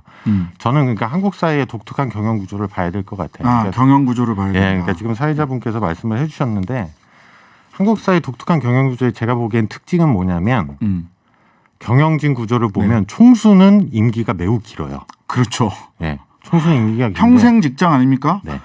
근데 저희는 CEO들요. 네. 제가 한 3, 4년 전 통계인데요. 네. CEO들 임기가 평균 3년이 안 돼요. 그래가지고 무슨 자기 프로젝트와 경영 가치 철학을 가지고 경영을 해나갈 수 있나요? 예, 3년, 그러니까 4년 그게 가지고? 문제죠. 그러니까 네. 예를 들면 미국 같은 경우는 젊은 나이 CEO들이 미국이 뭐 많이 자르고 이런다고 그래도 네. CEO들 평균 임기가 한 7, 8년 정도는 나와요. 우리나라보다 2배가 넘네요, 사실상. 그리고 생각을 해보시겠지만 신사업 진출 이런 거 저도 해야 되고 지금 네. 전환기라고 저도 생각을 하거든요. 네. 근데 신사업 진출한다는 게 생각해보면 그게 단기간에 성과가 나오는 게 아니잖아요. 절대 네버. 네. 그러니까 예를 들면 젊은 CEO를 데려다가 임기를 길게 보장을 해주면서 정권을 주고 네네. 적극적으로 신사업도 진출하고 조직 혁신도 해서 지배구조도 확 뒤엎고 네. 이런 것들을 해야 되는데 네. 그게 아니고 젊은 사람 데려와서 2, 3년마다 갈고 대신 총수는 계속 스테이하고 있고 네. 네, 이런 구조에서는 제가 보기에는 효과가 안 나오는 거죠. 사실 말하자면 전문 경영인 체제로 가고 소유와 경영을 분리해야 된다. 아주 오랫동안 우리가 해왔던 이야기고 네네네. 교과서 같은 얘기잖아요. 근데 경영 일선에서는 물러나지만 실질적으로 책임은 지지 않고 특히 이제 등록하지 않은 비등기 이사들 책임은 지지 않고 실질적으로 경영 전반을 핸들링하는 총수 평생 가는 스스로 물러나는 사람 없는 돌아가시기 전까지 끝까지 이렇게 되면 40대든 30대든 대표이사를 젊은 사람으로 바꾼다고 해도 사실 젊은 사람이 젊은 대표이사가 할 수 있는 실질적인 혁신은 쉽지 않다. 예, 그러니까 그게 저는 최근 10년간의 한국 사회에서 드러나고 있다고 봐요. 그러니까 네. 그리고 사실 요번에 기사가 많이 나와서 이걸 다루지만 사실 네. 요맘때 뭐 젊은 CEO로 세대 교체 이런 거 기사 나오는 건 거의 제가 보기엔 연례 행사거든요. 연례 행사다. 예. 그리고 이제 이번에 삼성전자도 제가 보니까 대표이사 바꿨어요. 예. 근데 저는 예를 들면 이것도 삼성전자가 최근에 실적이 나쁘지 않았거든요. 좋았죠. 예, 사실은. 예, 좋았죠. 그런데 이제 삼성전자는 원래 3탑 체제로 가는데 CEO가 3명 네. 공동으로 네. 그러니까 3명을 실질적으로는 다 바꾼 거예요. 네. 그러니까 이게 뭐 이렇게 드러나는 거 보면 굉장한 쇄신이고 뭐 이래 보이지만 사실은 그 이면을 들어가 해보면 네. 거기도 그러니까 괜찮게 했던 사람을 2, 3년 만에 또 바꾸고 그다음에 쇄신이라고 언론에 기사 내고 이런 것들이 계속 반복이 되는 거거든요. 그게 쇄신인지 실질적으로 네. 경영 리더십을 경영 전문 경영인들이 회사 내에서 경영 리더십을 확보하는 것을 총수가 그거 그냥 용인하지 않는 거 아닌가요? 결과적으로는. 네, 그런 측면도 있고요. 그러니까 이제 너무 회사 이런 거죠. CEO로서 너무 회사를 오래 장악하고 있으면 그 사람 힘이 너무 커지잖아요. 그러니까요. 네. 뭐 그런 거에 대한 견제도 있는 거고요. 그다음에 이게 단기적으로 계속 바꿔가지고 조직을 제가 보기에는 총수들이 핸들링하는 일종의 자기 나름대로의 노하우 네네. 네, 이런 것도 있고요. 자, 그러니까 하나의 그 이미지와 상징, 그 다음에 총수의 그룹 경영 노하우 차원에서 선택되고 있는 게 아니냐. 죄송합니다. 다 훌륭하신 분들이 있는데 이렇게 좀 냉정한 평가를 해봤습니다. 자, 그룹들 세대 교체, 인사 코드의 공통 분모가 성과주의다. 이렇게 평가를 하셨어요. 네네. 예, 어떤 뜻인지. 네. 이게 성과주의다. 그러니까 다들 언론에서 예를 들면 성과가 좋은 사람을 승진을 시켰다 이런 식으로 교체의 명분이 있어야 될 거잖아요. 네네. 그런데 제가 보기엔 여러 가지 통계 자료나 방금 말씀드린다면 일단은 CEO들 교체하는 거는 너무 단기 성과. 그러니까 단기 성과라는 게 정확히 뭘 잡으실지는 모르겠지만 네. 그런 것들이 오히려 장기적인 혁신 이런 것들에 대한 발목을 잡을 수가 있고요. 네네. 그래서 뭐 예를 들면 이런 거죠. CEO를 제가 2년 반만 하는데 네. 뭘 그렇게 시야를 길게 보겠어요. 그렇죠. 네. 2년 반 단기 성과만 보면 되는 거죠. 네. 평균 재임 기간이 3년이라면 3년짜리 성과만 생각하면 되는 거네. 예, 그러니까 이제 그런 성과주의가, 그러니까 제 말은 저는 이제 CEO는 예를 들면 회사를 대표적으로 컨트롤하는 사람이기 때문에 성과에 대해서 책임을 지는 자리라는 건 확실해요. 그렇죠. 예. 그렇지만 그 성과의 지표가 과연 무엇일까? 그런 것들이 너무 짧은 2.5년이나 3년의 임기로 드러나고 있는 것이 네. CEO 레벨, 그러니까 높은 레벨에서는 굉장히 문제라고 보고요. 네. 그다음에 저는 이 아래 부분까지 성과주의가 지금 막 퍼지는 거 있잖아요. 기업 아래 전체적으로. 지기까지. 예. 네, 기업 전체적으로. 그거는 조금 저는 비판적이에요. 네. 그래서 아니 저는- 기업이 성과를 내야 되는 거 아닌가요? 어떤 거? 그런데 이런 거죠. 예를 들면 뭐 CEO는 예를 들면 올해 기업이 뭐 예를 들면 회계적으로 보는 성과 지표가 잘 나왔다 그러면 책임을 질 수 있잖아요. 그렇죠. 그거에 대해서는 누구도 뭐라고 안 해요. 네. 근데 예를 들면 부장, 예. 네, 이런 사람은 부장이 완전히 책임져야 되는 성과 지표 이런 것들을 만들기가 굉장히 힘들거든요. 그렇네요. 예. 그런 것들이 불투명해지면 조직 내에는 이게 굉장히 강한 인센티브로 작동을 할 수도 있지만 네. 굉장히 조직 내에서의 어떤 불투명성과 분란 예. 또는 갈등 이런 네. 것들을 일으키는 요소가 될 가능성도 있어요. 네. 그러니까 예를 들면 뭐 미국 기업도 CEO들은 뭐 성과 오, 엄청나게 뭐 연봉 차이가 난다. 그러죠. 엄청 하지만 그렇다고 네. 해서 미국 기업들이 전 무슨 직원들한테 네. 예를 들면 성과 베이스로 다 가고 다 막대 그래프 그리는 건 아니죠. 이런 보험 건 사원처럼. 아니죠. 이런 예. 거는. 자, 성과주의는 성과를 내야 되는 사람들 CEO급에서 성과주의는 필요할 수 있으나 그리고 그 성과주의 필요할 수 있다. 근데 그 성과주의도 2.5년짜리, 3년짜리 단기적 성과에 매몰된다면 실질적 혁신 그리고 장기적인 그 기업의 성장. 구조의 변화, 네. 성장을 담보하기 어렵다. 잘 보자. CEO 바뀌었다고 혁신되는 건 아니다. 네. 라고 하는 말씀 정리할 수 있을 것 같습니다. 자, 오늘은 여기까지 할게요. 이창민 한양대 경영학부 교수였습니다. 매주 수요일 대통령을 위한 정치. 오늘은 대선 후보 대선 선거 과정에서요. 이 참 예민하면서도 오늘 하필이면 이 주제를 우리 일주일 전에 고른 주제예요. 그제 무슨 뉴스가 나올 거라고 생각을 하고 고른 주제는 아닌데요. 어제 나온 일주일 전에 고른 주제인데요. 후보 배우자의 역할. 가천대 한상익 교수 모시고 이야기 나눠보겠습니다. 안녕하세요. 안녕하세요. 네. 이게 또 며칠 지난주에 저지난주인가요? 한 2주쯤 전인 것 같아요. 리서치앤리서치가 채널A 의뢰로 11월 27일에서 29일 사이 전국 만 18세 이상 1,008명 대상으로 실시해서 지난 12월 1일 발표한 대선 후보 배우자 호감 비호감도 여론조사 이런 게 있었어요. 예, 있었죠. 예, 자세한 사항은 중앙선거 여론조사 심의위원회 홈페이지 참고하시면 되는데요. 저 배우자 호감 비호감 조사 이전에 보신 적 있으세요? 처음 봤어요. 이번에 아마 특히 윤석열 후보의 그 배우자 네. 워낙 관심이 집중이 되다 보니까 이런 조사까지 해보는 것 같아요. 그러니까 전 처음 본 것 같아요. 저도 정치와 대선을 곁에서 또는 뭐 직접 뛰어들어서도 그렇죠. 뭐 여러 차례 해봤는데 가족 지지도 조사하는 경우는 없잖아요. 그러니까 근데 이 조사에서요. 이재명 후보 부인 김혜경 씨 호감도는 32.2%. 그닥 높진 않습니다. 높진 않습니다. 제가 보기엔. 근데 윤석열 후보의 부인 김건희 씨는 14.9%. 이거 상당히 낮은 거예요. 이런 건 당을 따라가게 되거든요. 그렇죠. 기본적으로 지지도 쫓아가게 지지도 쫓아가게 돼 있는 건데 응. 아주 낮은 거죠. 그러니까 윤석열 후보 호감도보다도 낮아요. 훨씬 낮아요. 윤석열 후보 호감도보다도. 근데 비호감 조사도 있었어요. 비호감 조사는 김혜경 씨, 이재명 후보 배우자인 김혜경 씨는 38.7. 근데 김건희 씨는 비호감이 56.7%예요. 아니 뭘 봤다고? 아직 나오시질 않으셔가지고 제대로 본 게 없는데. 나오시지 않았지만 워낙 말씀은 많았잖아요. 네. 벌써 제가 기억해도 한 본격적으로 얘기 나온 지가 한 6개월 됐어요. 6개월 넘었어요. 네, 본격적으로 물밑에서 됐던 얘기가 본격적으로 언론에서 얘기되는 거는 내가 공부하느라고 바빠서 준비할 시간이 없었다. 본인이 그 발언을 해가지고 조사해보라고도 했죠. 네. 한번 계속 취재해보라고. 네. 취재해서 결과가 나왔잖아요. 그 말을 더 커졌죠. 뭐 믿어야 될지 안 믿어야 될지. 고발하더라고요. 예, 예. 본인은 그 나를 만난 사람이 있으면은 취재해봐라라고 얘기를 했고 계속해서 사람들이 이제 쫓아가다가 엊그제는 또 유튜브에서 그런 얘기가 나왔는데 절대 그렇지 않다라고 분명하게 딱 잘라서 예, 그런 일 없었다. 술집에서 접대부로 일한 사실 이런 거는 전혀 없었다라고 윤석열 후보 캠프에서는 공식적으로 브리핑한 거니까 이렇게 전달을 해드리는 겁니다. 그리고 또 재밌는 거 설문 응답자의 55%가 배우자의 호감도가 후보 선택에 영향을 준다. 진짜 줍니까?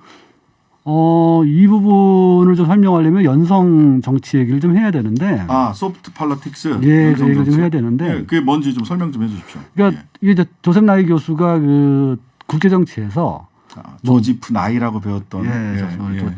이게 뭐 군사력 이런 것뿐만이 아니라 문화, 네.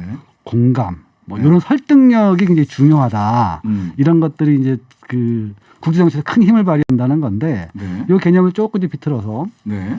그러니까 국제 정치뿐만이 아니라 국내 정치에도 이 문화적인 접근이나 공감 네네. 이런 것들이 자꾸 중요해져요. 네.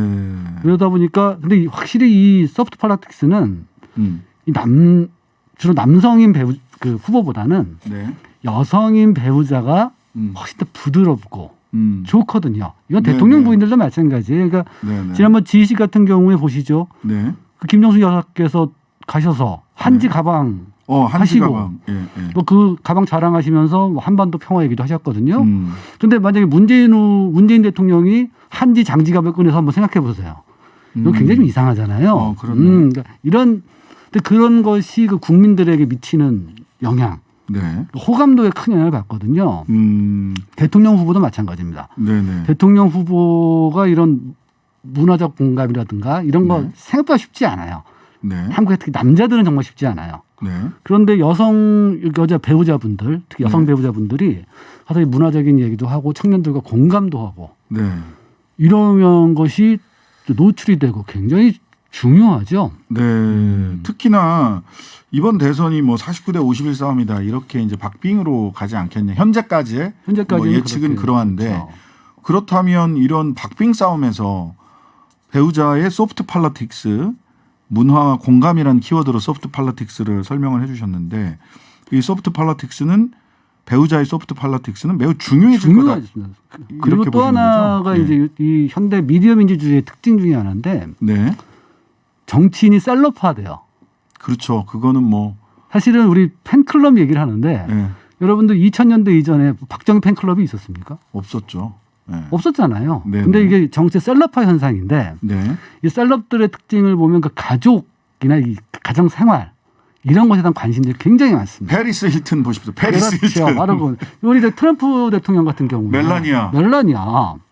마크롱 대통령은 사실 그 사람 정책은 모르지만 그 브리튼 마크롱이 고등학교 선생님이란 건 다 알아요. 16살인가 17살. 25살. 25살? 친구 어머님입니다. 친구 어머니. 제가 25살은 상상을 못 했네요. 예, 이걸 가지고 사랑이라고 해가지고 굉장히 화제가 됐었잖아요. 프랑스다운. 예. 그러니까 이런 것 때문에 또 후보 가족, 특히 이제 일심동체 또는 경제적 공동체 뭐라고 하는 후보 부에 대한 관심이 굉장히 커지는 거죠. 정치인의 소프트 팔로틱스, 그다음에 정치인의 셀럽화 현상이라고 하는 정치적 현상 속에서 배우자의 역할은 점점 더 커져가고 있다. 자, 그러면은 이제 뭐 국제적으로 뭐 멜라니아, 브리짓 마크롱까지 왔다 갔다 했는데 좀 국내로 다시 돌아와 봐서 이번에 진짜 아까 그런 여론조사 배우자 호감도 비호감도 조사가 있을 만큼 관심이 많은데 이거 지금 어떻게 봐야 됩니까? 한국에서는 좀 독특한 현상인 것 같아요. 최근에. 그렇죠. 이 배우자 문제가 후보의 배우자 문제가 한번 터졌던 거는 옛날에 그 노무현 전 대통령님, 노무현 전 대통령 그 배우자이신 권양숙 여사. 근데 그때도 본인 얘기보다 이제 이 사실은 이 색깔론과 좀 연관돼서 나왔었죠. 네네. 그 이후에 그 배우자 얘기 나온 건 처음인 것 같아요. 처음인 것 같고. 그렇죠. 그때 뭐 그래서 배우자를 아내를 버리란 말이냐. 장인이 빨치산이다라고 했더니. 그렇죠. 그 프레임 전환이 굉장히 있죠. 근데 이번에 그 큰 이유 중에 하나가 저는 뭐 김혜경 여사 때문은 아닌 것 같고 그게 큰 특징이 없어요. 근데 이 윤석열 후보의 배우자인 그 김건희 씨 이분이 이제 뭐 오늘 터진 그 주얼리 그것도 그렇고 뭐 유지 뭐 과거 뭐 그리고 이분은 현대적인 것도 되게 많아요. 뭐 주가 조작 사건에 연루되었다. 그 가족들이 전체가 무슨 공흥지구 땅 그게 ESIND라는 회사인데 저도 회사 등기부등 보니까 어머니와 사남매 이루어진 가족 회사더라고요. 그러니까 이분이 굉장히 좀 어떻게 보면은 굉장히 한국 사회에서 이런 분을 영부인으로 할 수 있느냐라는 의혹 그런 얘기가 나올 수 있을 정도로 의혹이 많거든요. 네네. 그리고 또 하나는 김혜경 여사는 막 돌아다니는데 이분이 은둔을 하고 있어요. 그래서 더 관심이 있는 거예요. 안 나타나니까 더 관심이 있습니다. 그렇죠. 그래서 저는 이 선거에서 그 후보자 배우자 이렇게 중요했던 선거는 없는데 그러니까요. 우리 김건희 씨 때문에 후보자의 배우자 문제가 더 중요해지는 그런 상황이 되고 있다고 봐요. 네.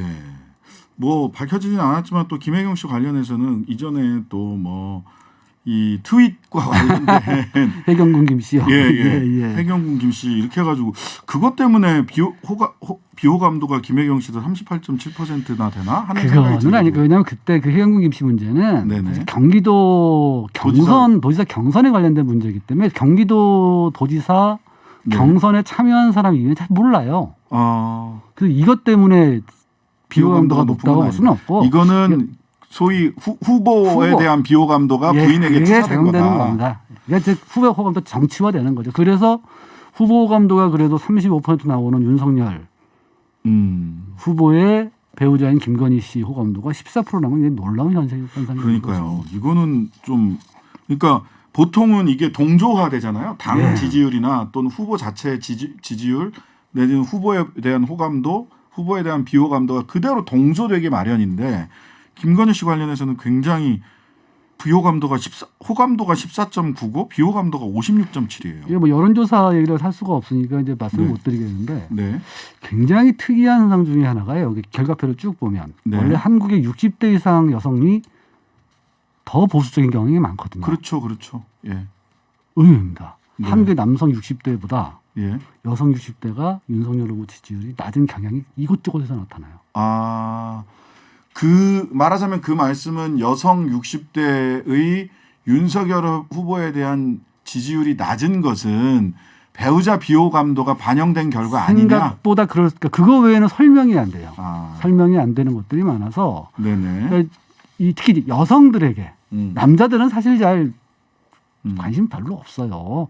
그런가요? 네, 남자들은 정치적 관심으로 막 어떨 때 보면 너무 지나치게 관음증적 호기심 아닌가라고 해서 저도 관음증은 되는데 그 부인의 무슨 뭐 이런 문제 이것 때문에 지지를 못하겠다. 그 남편을 그런 건 아니야. 이런 건 아니에요. 남자들은 이런 건 좀 적은데 여성분들 특히 연세 드신 분들은 이걸 되게 민감하게 느끼는. 이분들에게 영부인은 국무거든요. 네. 그런데 이 여러 가지 의혹들이 있으시기 때문에 여기에 대한 지지 선택 못 하시는 뭐 그런 부분들도 좀 그 조사 결과를 보자면 쭉 몇 개를 보다 보면 약간씩 보입니다. 네.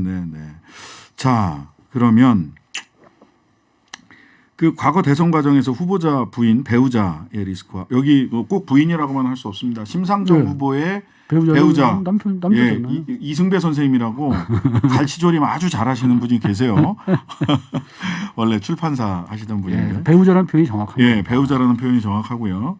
이 후보자 배우자 리스크 그리고 인상적인 대처도 있었는데 아까 뭐 배우자 리스크에 대해서 배우자 리스크 관련해 가지고 또 얘기됐던 분이 이제 노무현 대통령 건이 있었고 배우자 리스크가 이제 사실은 이제 이 후보들 부인에 대한 과거의 인식들이 사실 현모양처이기 때문에 맞아요. 너무 그 프레임에 갇혀 있어요. 그래서 이제 후보자 배우자들은 이제 가서 뭐 동사하시고 뭐 이런 것들이 잘 드러나지가 않았었어요. 그런데 그 후보자 배우자를 공격한 사람이 한국 문화를 보면 되게 좀 그런 건데 이인재 씨, 피닉재 이인재 씨가 그때 노무현 후보를 공격할 때 이 부인의 아버님이 장인이 좌익이다. 빨치산이었다. 뭐 이렇게 공격을 했죠. 거기서 이제 그 노무현 후보 유명한 얘기가 나온 겁니다.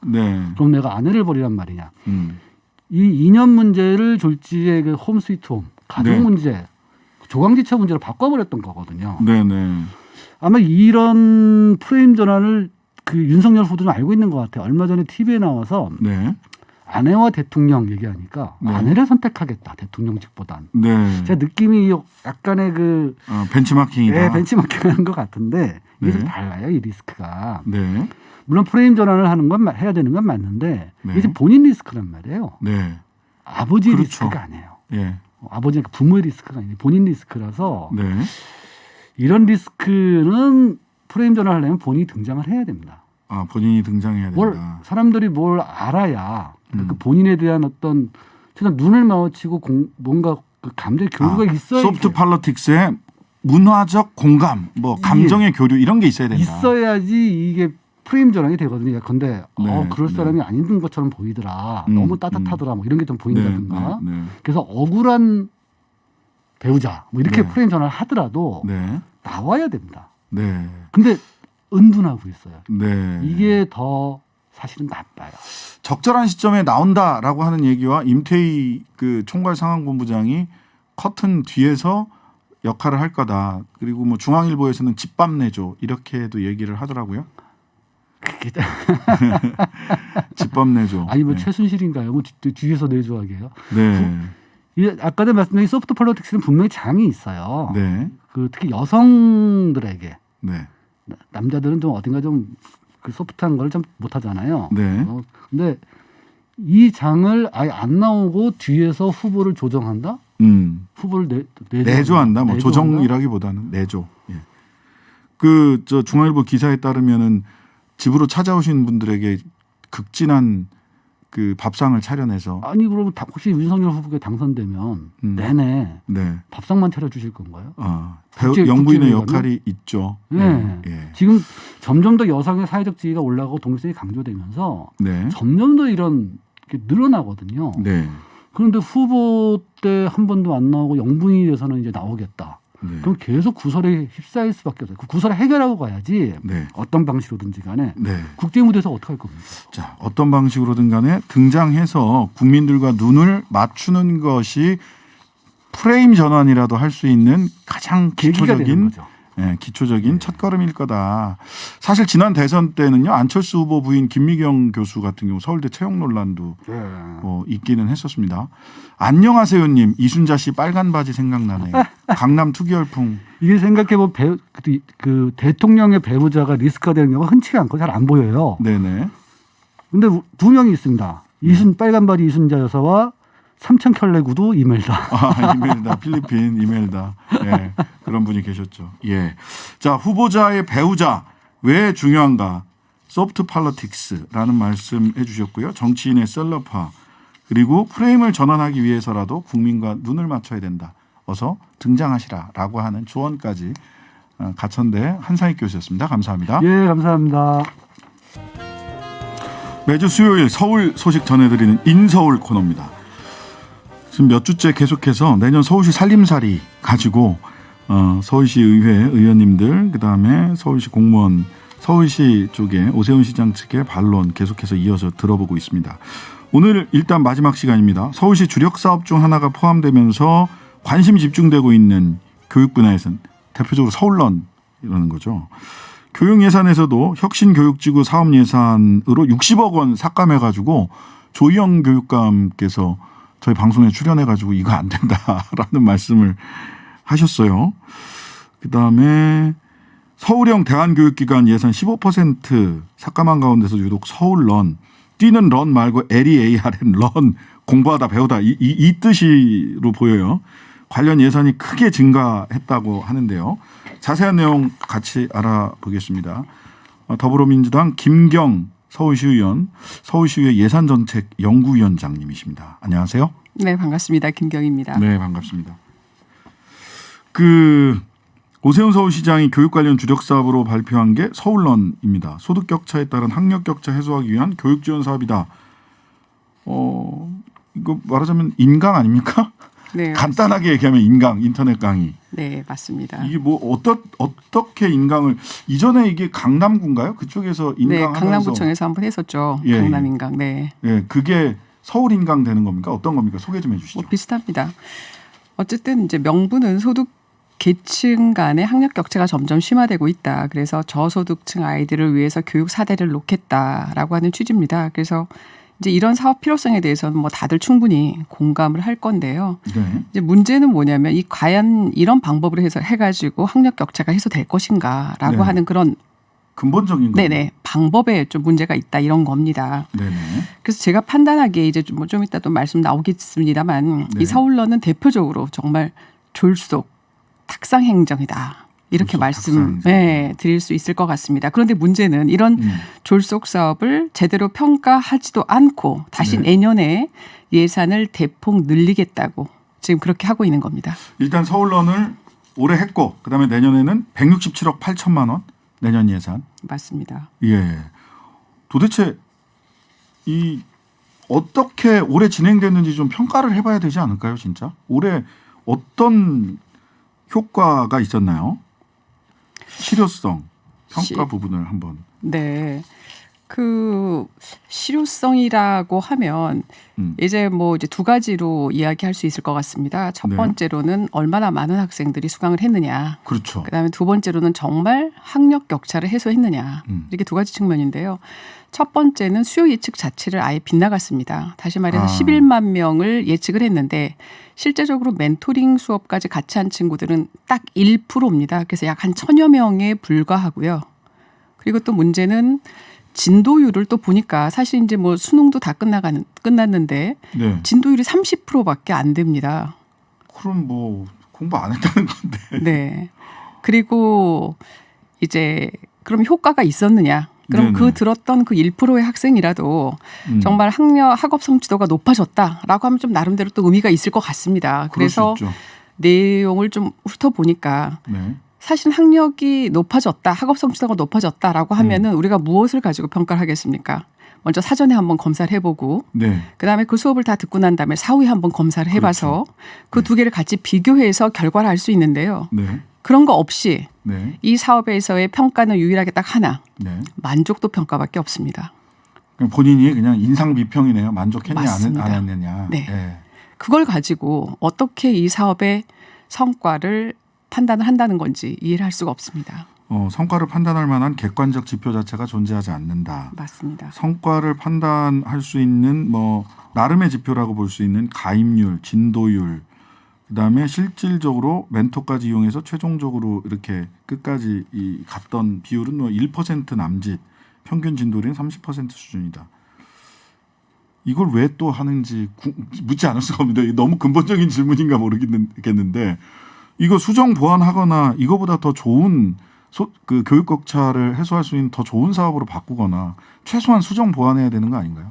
근데 왜 한다는 거죠? 진짜 이해가 잘 안 가서. 네, 저희도 그게 도저히 이해가 안 갑니다. 그냥 정말 그 학생들을 위한 거라면 네. 오히려 그냥 바우처로 너희들 수업 듣고 끝까지 듣는 사람한테 이렇게 지원해 주겠다. 바우처. 뭐 이런 방법이 있을 텐데 네네. 왜 굳이 이렇게 많은 홍보를 해서 사실 홍보비가 굉장히 많더라고요. 네, 의외로 이제 예산은 총 35억인데 홍보비를 별도로 서울시 예산으로 15억을 또 따로 썼습니다. 절반, 거의 예산의 절반 수준. 아닙니다. 그러니까 35억 안에는 이제 광고비도 홍보비 포함되어 있는데 그것 말고 서울런 사업 말고 별도로 서울시 예산으로 또 한 16억 정도, 15억이 좀 넘으니까는요. 16억 정도를 또 썼습니다. 그래서 일반인들이 이제 그런 얘기 합니다.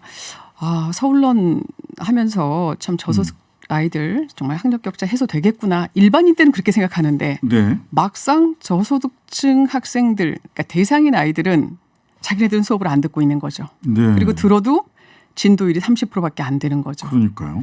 그래서 이게 지금 누구를 위한 사업인지 의문을 누구를 갖게 위한 됩니다. 사업인지 의문이 드는 것이 KT 계약 문제가 있었던 것으로 말씀을 하셨어요. 이건 이제 계약 과정에 변호사들은 뭐 계약 과정에 뭐 문제가 있다 싶으면 이건 분명히 어디서 돈이 샌다 이런 느낌을 딱 받게 되거든요. 어떤 문제가 있었던 겁니까? 11월 16일 날 있었던 시정 질의에서 KT로부터 블랭크 처리된 계약서만 받아서 계약 내용조차 제대로 파악하기 어려웠다. 자료는 그러면 이제는 받으셨나요? 계약 내용을 알아야 시의원이 의정 활동을 하는데. 맞습니다. 저희가 뭐 할 수 있는 또 큰 권한 중에 하나가 자료를 요구할 수 있는 그런 권한을 그렇죠. 가지고 있는데 예. 자료를 주지 않고 또 자료를 주더라도 네. 색깔을 다 칠해가지고 깜깜이 계약서를 줍니다. 그래서 그 아마 뭐 많은 분들이 또 별도의 보도를 통해서 보신 분도 계시겠지만 마치 꼭 빈칸 채우기 문제집 같은 그런 느낌이 들어요. 그래서 네. 중요한 내용을 좀 보고 싶으면은 그것은 다 블랭크가 쳐져 있습니다. 네네. 도대체 시민의 돈으로 계약을 체결했는데 네. 계약 조건은 다 깜깜인 거죠. 네. 자, 그런데 네. 오늘 제가 이제 오늘 이 인터뷰를 위해서 네. 제가 이제 계약서를 좀 PT로 만들어 가지고 네. 제가 또 사회자님이랑 좀 보여드리려고 제가 한 네. 2시간 전에 일인데요. 네네. 그 PDF 파일을 PPT로 옮겼는데 열렸어요? 이게 네. 이 기술적인 오류인지 뭔지 모르겠는데 네. 이게 파일이 그냥 열려가지고 네, 이건 네. 지금 사실은 이 신장식의 신장 개업에서 단독으로 최초 네, 공개하고 단독. 네. 있는 겁니다. 자, KT 블랭크된 처리 계약서 신장기업에서 단독으로 공개합니다. 예, 공개해 주십시오. 네네. 그런데 참 내용은 정말 기가 막히다고 표현을 해야 될 것 같습니다. 네네. 뭐 시간 관계상 일단 한 가지만 딱 말씀을 드리면 네. 20초만 들어도 강의료를 다 지불해야 됩니다. 그리고 지금 서울런 가입하라고 엄청 많이 홍보하고 있는데요. 12월에 가입하는 학생들은 가입만 해도 강의료를 다 지불해야 합니다. 이것이 바로 여기 이 부속 합의서에 있는 네. 내용 중에 하나입니다. 뭐 이렇게 들어주시죠. 유튜브에 나갈 수도 있으니까요. 예. 네. 이거 어느 쪽에 카메라가 있나요? 네, 그냥 바로 네. 옆에 이렇게 드시면 네네, 됩니다. 이겁니다. 그러니까 20초만 들어도 강의료를 지급한다. 12월엔 가입만 해도 강의료를 지급한다.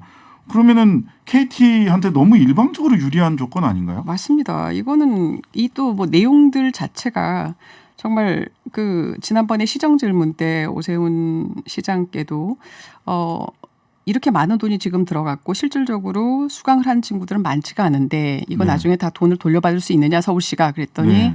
그렇다고 대답을 주셨습니다. 그건 그런데 안 맞네 계약서랑. 맞지가 않습니다. 네. 내용들이.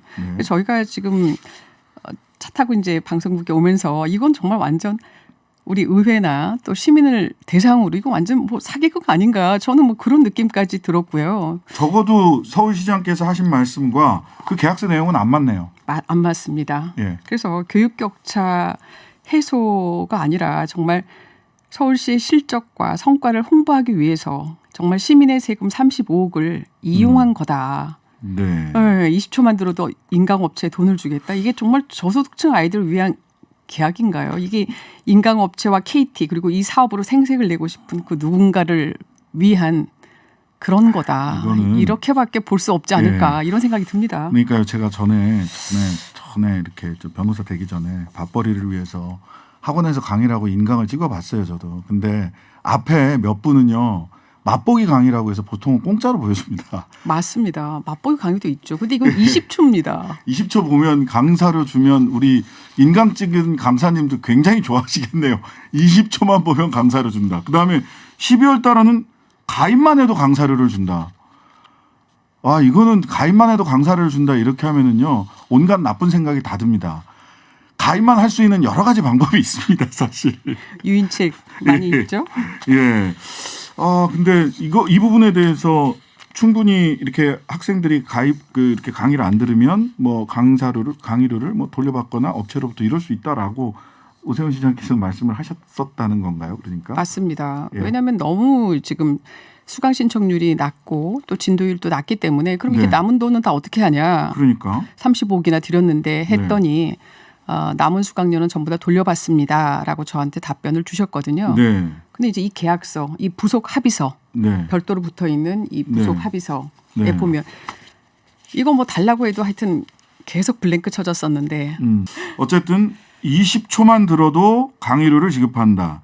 12월에는 가입만 해도 강의료를 지급한다라는 게 이렇게 검은색 처리되어 있던 서울시가 서울시의회에 제공했던 이 부속 합의서에 어떻게 이제 그 처리를 하다 보니까 그 블랭크가 나오면서 이런 사실이 오늘이 지금 확인이 됐고요. 또 이게 이제 또 이거 말고도 KT와 계약한 8개 참여업체 중에서 5개 참여업체와의 계약 내용에 최소 보장액이 포함되어 있다라는 얘기도 있네요.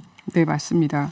KT는 5개 인강 업체에게 최소 1,000명분을 보장해 주기로 한 겁니다. 이게 무슨 이야. 얘기냐면 100명이 들어도 1,000명의 수강료를 보장해 주는 건데요. 실제로 업체 이 5곳 중에 한 곳만 빼고는 모두 약 한 100명, 뭐 300명 요 정도 수준밖에 아니었습니다. 그러니까 약 한 700명, 900명 이런 친구들은 전부 다 듣지도 않아도 서울시가 그냥 다 돈을 더 주는 셈입니다. 저기 인강하는 강사님들 서울시로 다들 오셔야 될 것 같습니다. 이렇게 최소 보장을 해주고 그러면 지금 가입률은 실질적 가입률이나 공부를 하는 비율은 1%인데 이게 누구를 위한 사업이냐라는 질문을 지금 우리 계속 의원님, 하고 계시죠. 예, 의원님 말씀을 들어보니까 이게 누구를 위한 사업일까요? 예, 궁금합니다. 뭐 여러분들이 판단하실 거로 생각하고요. 근데 이 계약에는 또 더 한 가지 재미있는 게 있습니다. 이렇게 또? 예. 최소 보장액은 있고요. 예. 그런데 만약에 그럼 1,000명 이상 들으면 어떻게 되느냐 그렇네요. 했었을 1000명 때는 이상. 추가로 돈을 주는 구조인데요. 예. 문제는 상한액 제한은 없습니다. 그래서 만약에 11만 명이 다 들었다. 그러면 140억 이상을 추가로 서울시는 더 내야 하는 그런 구조입니다. 그 35억이 아니라 35억이 그게 끝이 아니라 맞습니다. 목표대로 11만 명이 다 들었으면 성과 지표가 100%라면 적어도 수강 지표가 100%면 140억을 더 내야 된다. 맞습니다. 그래서 근데 왜 이럴 수가 있나? 그래서 그 회의록을 좀 훑어보니까 네네. 거기 그 위원들께서 이거 상한액도 잡아야 되지 않겠냐, 계약서에 집어넣어야 되지 않겠냐 이런 회의록들이 있었습니다. 그러니까요. 있어야 될 것 같은데. 근데 실제로는 최소 보장액은 있고요. 최대 상한액 제한은 없는 그런 계약서였습니다. 왜 이렇게 계약을 했는지 아니 다 떠나서 다 이 서울런이 정말 좋은 사업이고 뭐 좋은 사업이겠죠. 취지가 좋으니까. 그리고 굉장히 효과적으로 이 사업이 진행된다고 하더라도 이렇게 계약하는 거는 너무 일방적으로 편면적으로 유리한 계약이라서 조금 서울시에서 이 오늘 김경 의원님하고 저희들이 방송했던 내용에 대해서 왜 이런 계약을 하게 되었는지에 대해서는 좀 입장을 좀 전달해 주셨으면 좋겠다. 이건 분명히 꼭 뭐 신장계뿐만이 아니더라도 해명이 필요한 부분인 것 같습니다. 이게 개인 돈이 아니잖아요. 맞습니다. 예. 그 서울론 멘토링 운영에 열정페이 논란이 있다는 보도도 있었습니다. 이건 어떤 문제가 있었던 겁니까? 그러니까 이제 이게 온라인 수업이다 보니까 좀 멘토링이 같이 붙어야 되겠다. 취지는 상당히 좋습니다. 그런데 네네. 이제 한 학생에게 30분씩 이제 주 이틀을 해주는 건데요. 네. 그 30분 동안 뭘 하냐면 10분은 학습 점검해라, 55분은 학습 코칭해라, 5분은 고민 상담을 들어줘라, 10분은 문제풀이를 해줘라. 그게 그 시간에 됩니까? 30분에? 안 됩니다. 안 되죠. 그리고 이 30분을 2번 하면 1시간이 되는데 그렇게 하면 이제 시급 한 12,000원, 13,000원을 주는 겁니다. 에이. 말이 됩니까? 안 됩니까? 아유, 저도 옛날에 과외 많이 해보셨죠? 과외 해봤는데 그렇게 못해요. 그래서 SNS에 이 멘토 학생들이 글을 올렸습니다. 30분이나 나는 서너 시간 걸렸어. 그리고 일정 잡는데도 나는 너무 연결이 안 돼가지고 3일 걸렸어. 막 이렇게 토로한 글들이 있습니다. 그리고 이뿐만 아니라 말씀하십시오. 네, 이것뿐만 아니라 또 이거 한 다음에 로그인 기록하는 거, 회의 기록하는 거 이런 것들도 다 올려야지 그 30분을 인정해 줍니다. 네. 이게 뭡니까 도대체? 아, 이건 뭐 청년 일자리도 아니고 이 청년 일자리라고 명분을 내걸었을 것 같은데 서로 윈윈 하는 뭐 이런 거다 이렇게 하셨을 것 같은데 이거 이렇게 학생들하고 그 수업 못 합니다. 단언컨대 저도 과외해봤었는데요. 단언컨대 이런 식으로는 수업 못 합니다. 이거 보니까 정말 저도 자식 있는 엄마로서 되게 좀 짠하고 마음이 너무 아프더라고요. 왜 거기 멘토로 들어가는 친구들도 그게 뭐 그렇게 못해요. 어떻게 합니까? 그거를 뭐 찾아가서 직접 만나서 하는 건데, 그렇죠? 그러면서 이제 그걸 가지고 그러니까 이제 아이들이 막상 계약을 해서 이 멘토링을 시작했음에도 불구하고 중간에 그냥 이탈해버린 친구들이 한 달 만에 한 20%가 됐습니다. 네. 이런 사업을 특별한 평가 없이 167억 8천만 원 내년 예산에 올리셨는데 이 전액 삭감안을 시의회에서는 내셨죠? 맞습니다. 전액 삭감안을 냈죠. 예. 이게 뭐 오세훈표 사업과 또 이렇게 시민사회단체와 연계된 시민참여사업 간에 그 딜을 위한 거 아니냐 또 언론에서는 일부 이렇게 얘기를 하는데 어떻습니까? 이거 예산 앞으로 어떻게 처리될지에 대해서 좀 정리를 좀 시민들이 궁금해한 부분 그런 부분이 있을 것 같습니다. 네. 예. 글쎄 이제 저희는 이제 기본적으로 뭐 TBS 예산도 그렇고 또 시민참여 예산도 그렇고 기본적으로 시민이 원하는 그리고 그 기관이나 단체의 운영이 가능한 그런 최소 금액들을 갑자기 그렇게 삭감을 한다는 것이 이게 서울시 예산은 사실 시민의 자산 아니겠습니까? 그렇죠. 그런데 그거를 일 개인의 자기 자산처럼 그렇게 일방적으로 아무런 어떤 협의나 그런 거 없이 한다는 것이 사실은 잘 이해가 되지 않고요.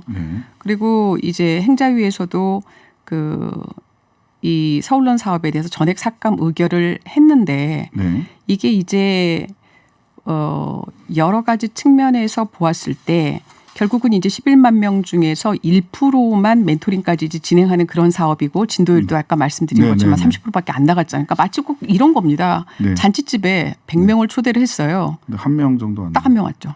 딱 한 명 왔고 또 한 명도 밥을 다 먹지도 않고 중간에 포기. 30% 한 반만 먹고 그냥 가버렸어요. 그런데 문제는 내년 사업에 500인분을 지금 내년 행사에 또 준비하겠다는 건데 이거 좀 책임을 져야 되는 거 아니겠습니까? 서울시의 그 책임 있는 답변을 기다리겠습니다. 지금까지 김경 더불어민주당 서울시의회 예산정책 연구위원장님이었습니다. 감사합니다. 네, 고맙습니다.